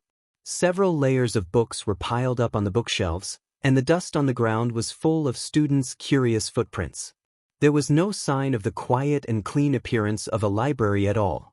Fortunately, there was a big window on the wall facing the east. Obviously, the newly repaired glass had good transparency, allowing the warm sunlight to come in from outside. The man who had been promoted to an uncle from a certain someone's resentment was currently leaning against the window, quietly reading a book. The sun shone on his eyelashes, and perhaps it was because of the glare, but his eyes appeared a little small when he squinted. He was reading the history of the empire's literature and art. The somewhat boring clichés mixed with the dust particles flying in the light easily made people sleepy. He yawned and comfortably closed his eyes to sleep. He did not notice or did not care at all about the bloodstains on his trousers. The senior official of the intelligence agency of the empire came faster than Mr. Bai expected. The official in a black suit stared at him like an eagle and asked, "Are you sure your description is correct? If you make a mistake, I promise you that your 26 generations of ancestors will tremble in regret." Master Bai caught a glimpse of the golden hibiscus flower symbol on the corner of the high-ranking official's sleeve from the corner of his eyes. His body trembled subconsciously, and he replied humbly and respectfully, "My lord, the portrait is definitely correct. My butler went to town to see it personally." Even though he was the nobleman with the most authority in this mulberry sea, this was the first time in his life that he had seen such a noble figure. Naturally, he was filled with boundless fear and reverence. Using a great deal of strength, he barely managed to control his voice from seriously distorting when he spoke.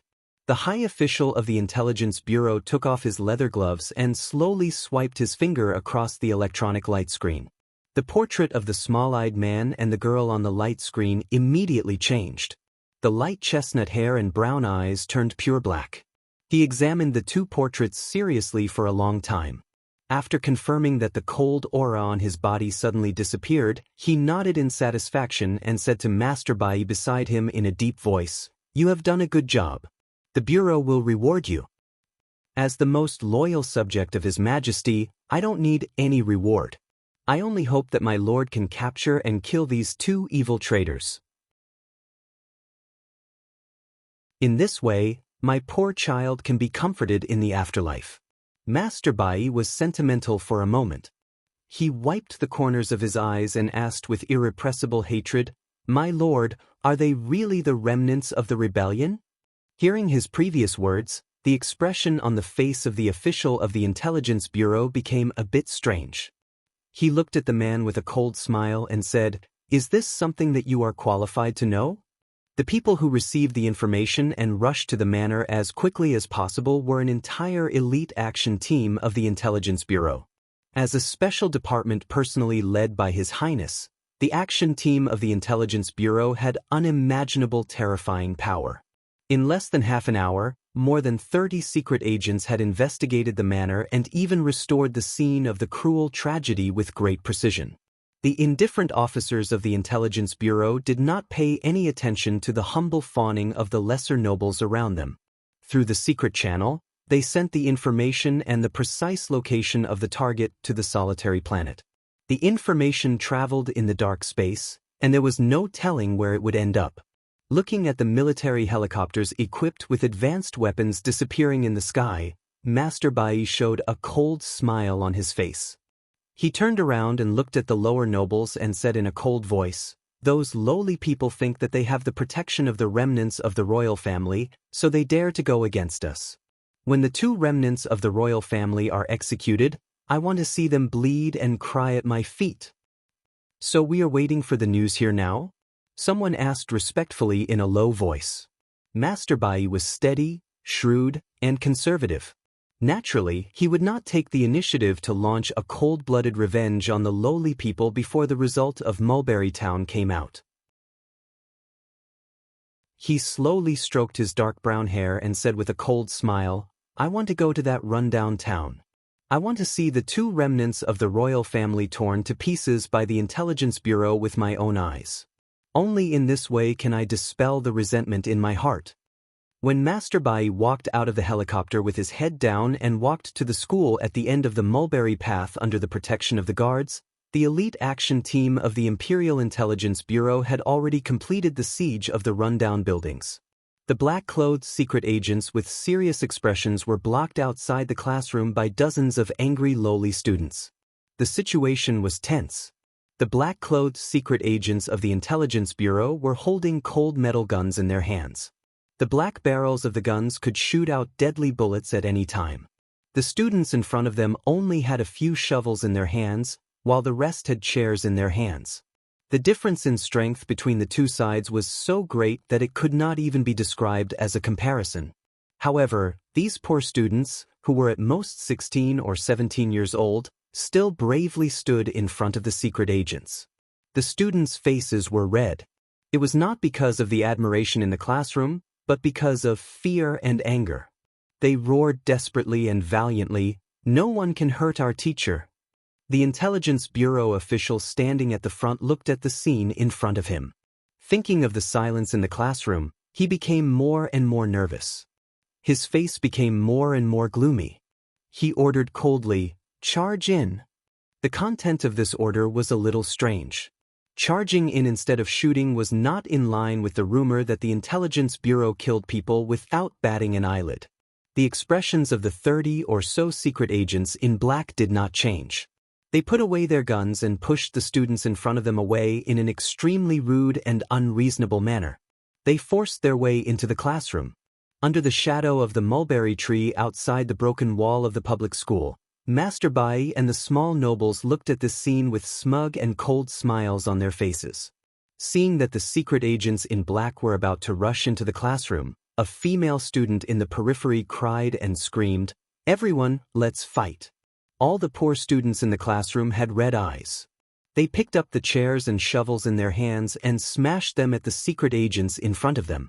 In such a hierarchical society, People who were used to struggling to survive as slaves dared to attack the secret agents of the Intelligence Bureau who represented the royal family. How much courage did this require? However, the students did not smash the chairs and shovels in their hands. They just stood there dumbfounded. The smiles of the nobles under the mulberry tree outside the broken wall suddenly became stiff and ugly. The door of the classroom was slowly pushed open from the inside. The female teacher with light chestnut straight hair walked out. The secret agents in black who looked aggressive knelt down neatly on both knees and bowed to her. The Intelligence Bureau official with a gloomy aura knelt in front of her and said humbly and respectfully, "Greetings, young princess." In the library of the public school in Sang-ku town, which was the shabby room, the small-eyed man finally woke up in the sunlight. He blinked his somewhat sore eyes and adjusted the metal piece in his ear with his right hand. He frowned and muttered to himself, "The Intelligence Bureau actually arrived so quickly. It seems that this time I will be discovered."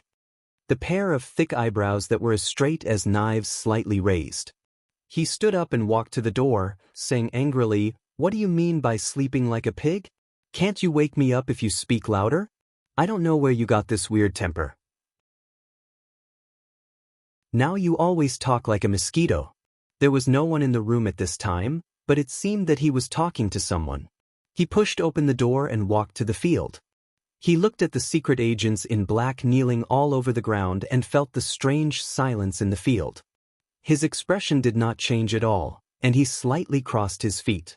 It was a very simple movement, but it allowed him to easily cross the distance of several meters and come to the side of the young female teacher who was innocently spreading out her hands.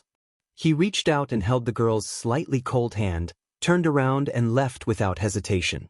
In an instant he changed from walking to running, heading towards the depths of the mulberry forest. The whole movement was done in one breath, and it was natural and unimaginable.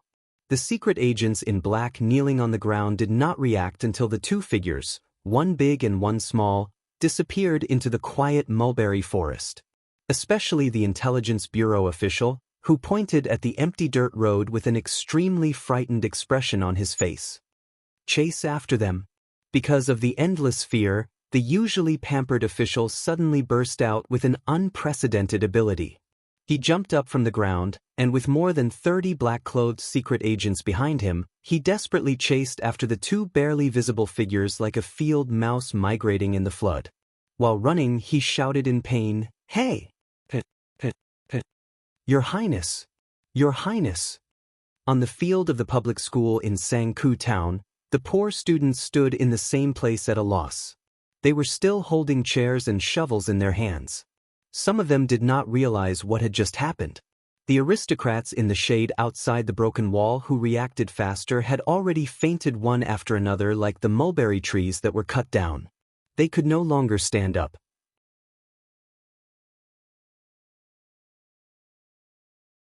Chapter 850. When the officers of the Intelligence Bureau ran to the corner of the dirt road, they could only see the blurry figure in the depths of the quiet mulberry forest. They knew that they would never be able to catch up to them. Frustration and even despair made everyone's cheeks turn pale in an instant. The Special Operation Team of the Intelligence Bureau was independent of the departments in the Bureau and had great power in the Imperium. However, they only had one goal, which was to find the young man and woman who had just disappeared before their eyes. In the past 2 years, the operation team of the Intelligence Bureau had traveled back and forth between the major administrative galaxies in an attempt to find them, but to no avail. Today, it was the first time they had been so close to them in Mulberry Town, only to watch them disappear right in front of their eyes. Thinking about the impatience of their superiors, and thinking about the tragic ending that might await them, the spies of the Imperium suddenly felt that the breeze around them had become so cold. Their pale faces and black uniforms made them look so bleak and pitiful.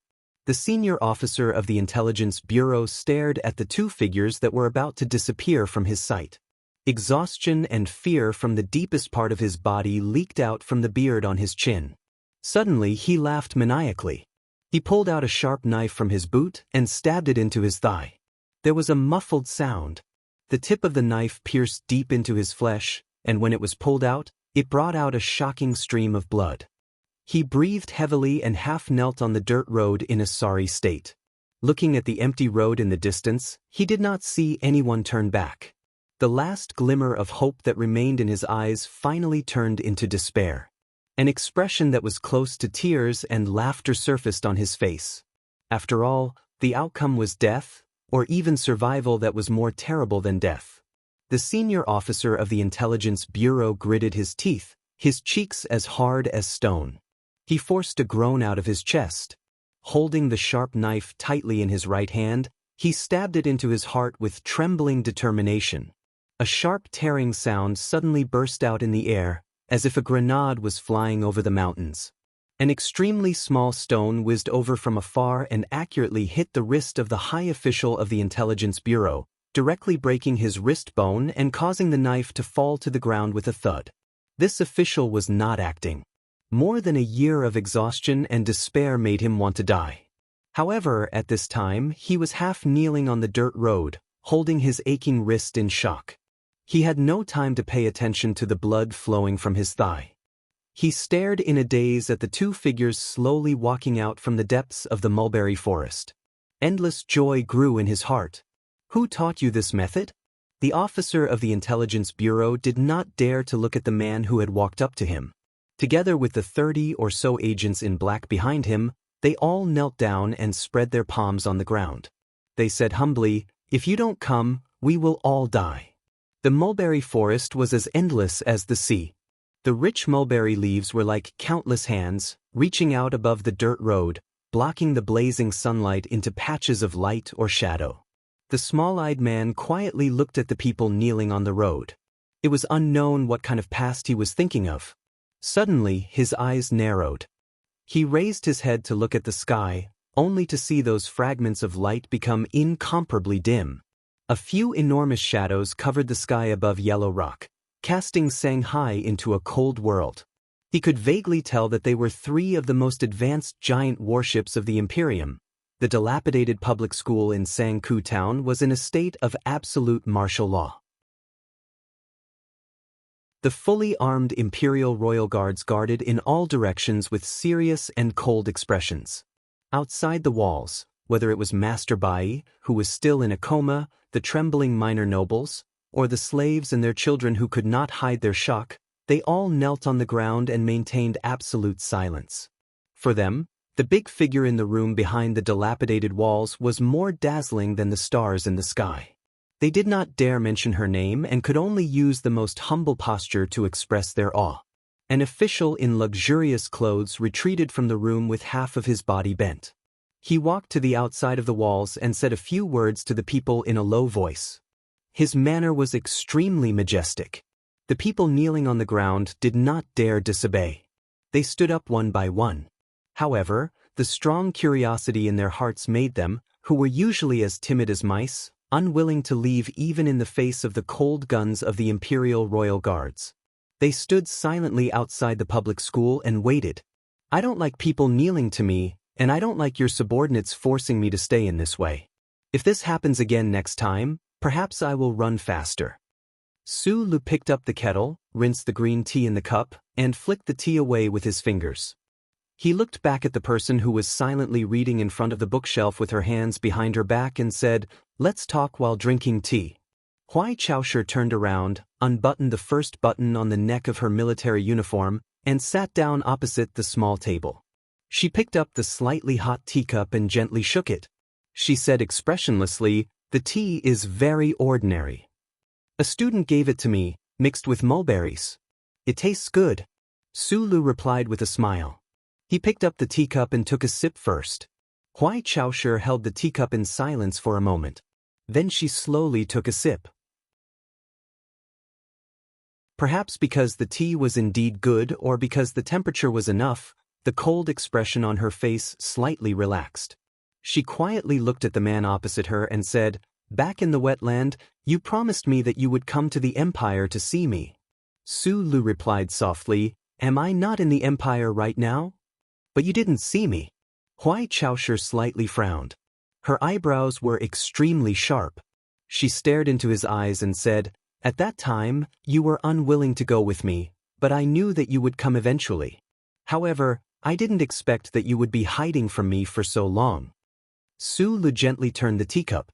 The bottom of the teacup rubbed against the table surface, making a rustling sound. His eyes slightly lowered into the muddy tea, and he replied in a low voice, "Even if I did see you, so what?" It was a very simple sentence, but when connected to what he had been through in his life, it revealed a sense of sadness and helplessness. Huai Chaoshi quietly looked at her only brother. She watched as the sunlight penetrated the glass and shone on his slightly tanned cheeks and long eyelashes. She found that time had not left too many traces on this face. However, compared to the past, whether it was the year when the hero of the Federation fought his way into the Empire alone, or the year when the Crown Prince of the Empire was helpless in the Federation, he appeared much calmer. Huai Chaoshi slightly pursed her lips. She barely managed to squeeze out a smile that she thought was warm but was actually still domineering. She asked as gently as she could, "How have you been in the past 2 years?" As the strongest person in the left sky space zone and the natural heir to the throne of the Empire, this princess had no brothers, friends, or playmates since she was a child. The emperor who resided high in the star-picking hall was her father, but he was the emperor of the Empire first. Therefore, she did not know how to face Su Lu, a family member, with what kind of attitude she should have. However, since the fact was confirmed more than 2 years ago, she had been working hard. Although clumsy, it was particularly touching. I went back to the East Forest and looked at the mines on the grassland through the gray moon gravel. I went to Bermuda and found the human trafficking company that cooperated with the Empire in the past. I wanted to find those people for trouble, but I found that the building had long been destroyed by Lin Yuanshan. So, I came to the Empire later. Huai Chaoshi looked at him quietly and asked, "Where have you been?" "I've been to many places, met many people, and seen many sights." The sun was warm and direct.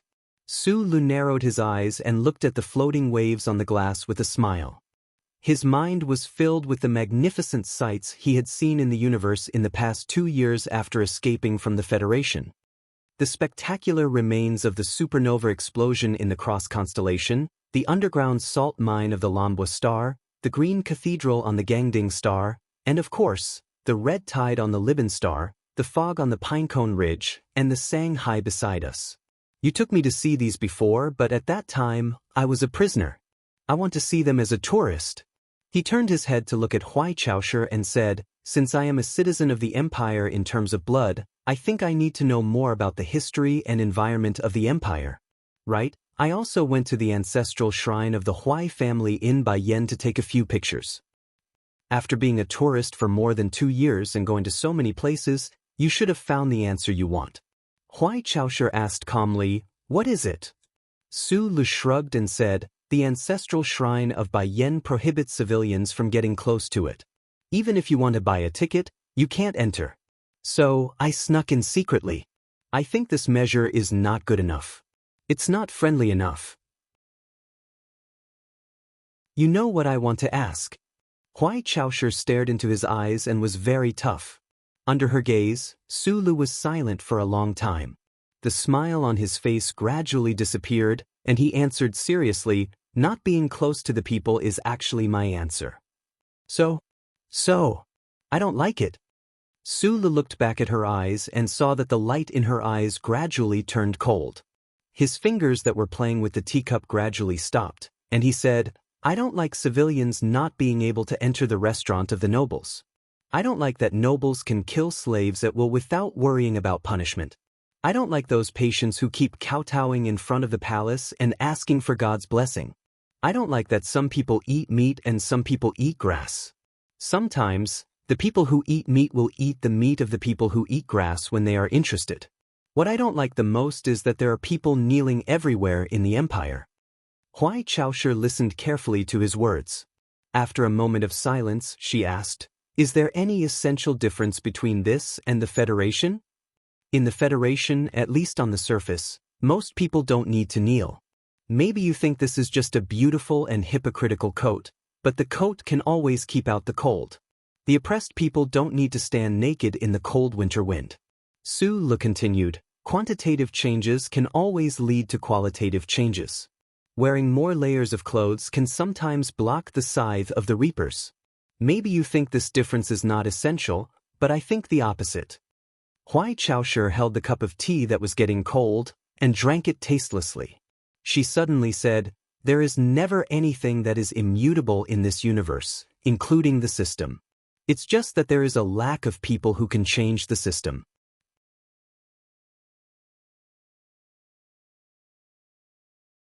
Chapter 851. Come back to the palace with me, and you will be the crown prince. In the future, you will be the emperor of the empire.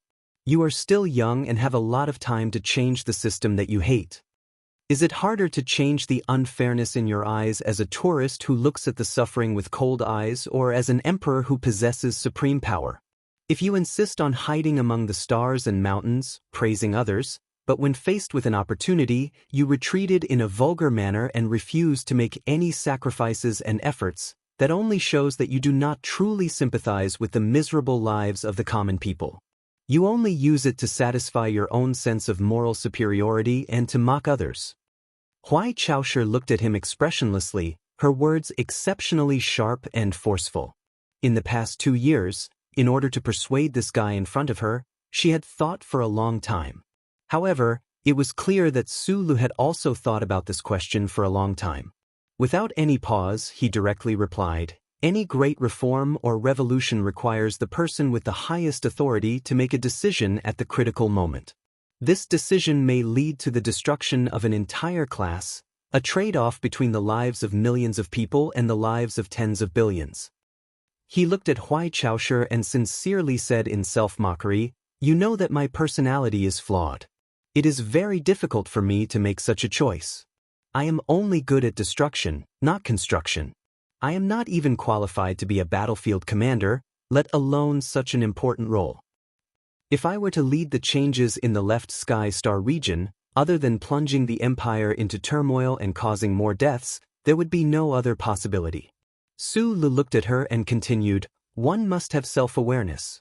I have some talent in machinery, but in politics, I will always be so childish and laughable. The past history has already proven this. In this aspect, there are too many people on both sides of the universe who are smarter than me. It is impossible that they do not see this. In the era of the universe without the glory of the charter, for a totalitarian empire to permanently retain power is ultimately just a wishful thinking. So in fact, you have already begun to change." Huai Chaoshi was silent. She understood that although he admitted that he was childish and laughable in politics, his vision was not wrong. "Even the emperor and you couldn't do it, so I can't do it either," Sulu said. Huai Chaoshi did not care about the way he addressed His Majesty. She slightly raised her eyebrows, stared into his eyes, and asked, "The reform of the empire has just started for more than 10 years. The future is unknown. How can you say that it has failed? Educational reform, interracial experimentation, to mend the tension between classes, to fully utilize the abilities of the lower class, and to inject new blood into the lifeless imperium. This is what you are doing now." Sulu looked at her and said, "As I said just now, I've been to many places and seen many people and things. I know what the real situation of the lower class of the empire is like, and I believe you know it too. Last time, you took me to the state capital of Mulberry to see those national universities. They looked pretty good, but what about Mulberry Town, where are we now? The children of the pariahs here are lucky enough not to be beaten to death by the nobles. How would they dare to dream of the right to education? Fleabane Star, which you designated as a test subject, is like this, then what about the entire empire? To what extent could the emperor's edict of educational reform affect? Or could it only affect the few streets around the imperial palace? A conversation or debate was sometimes like a tug of war. Because the two sides stood on different sides, they wanted to pull the other to their side, but they resolutely refused to allow themselves to be pulled to the other's side. Thus, when one side began to exert force, the other side would also exert force, gradually increasing in power. When the power of words and logic had been exhausted and could not be increased any further, they would begin to use hand gestures, tone, and expression to support it. Anger, sarcasm, and all sorts of other methods would be used one after another. It was like the two ends of a tug of war, the hands that gripped the rope so tightly that they bled, the faces that were red from exerting too much strength, the fat buttocks that were awkwardly sliding across the mud. It was not a pretty sight. The shabby library was only 7 or 8 square meters in size. The books on the third floor of the bookshelves were not dusty, but they were somewhat wrinkled from being flipped through. The two people arguing by the window simultaneously realized that this sort of argument was meaningless. Silence returned to the room filled with sunlight. After a long period of silence, Huai Chaosher slightly raised her chin, looked at Su Lu and said, "You're looking, you're thinking. This means that it's not that you haven't considered the possibility of returning to the palace. I'm just a tourist. It's just that I've been traveling around the Zhuotian galaxy for 2 years. After seeing things, I naturally have some feelings." "This doesn't mean anything," Su Lu replied. "Just a tourist?" A light suddenly flashed through Huai Chaosher's slightly narrowed eyes. She slowly said in a low voice, "On July 1st, 726 of the imperial calendar, an official of the Cross Constellation Travel Club died tragically in his residence. On November 15th, 726 of the imperial calendar, the bodies of 2 nobles were found in the salt mine of Lanboistar. The guns in their hands did not have time to fire a single bullet before their throats were cut by a sharp weapon." After the New Year's sacrifice in 727 of the imperial calendar, people found the bodies of 7 priests in the basement of the Xi'an Cathedral on Mound Top. Rumor had it that Lei Feng, who was imprisoned in the basement, had disappeared without a trace.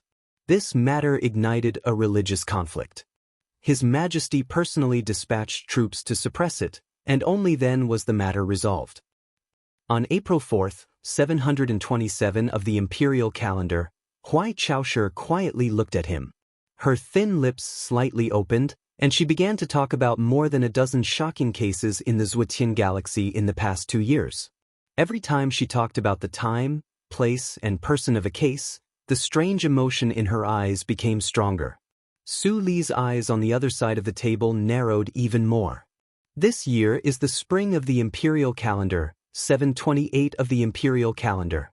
A noble young master died tragically in his own manner. Even his Lei Feng was cut off."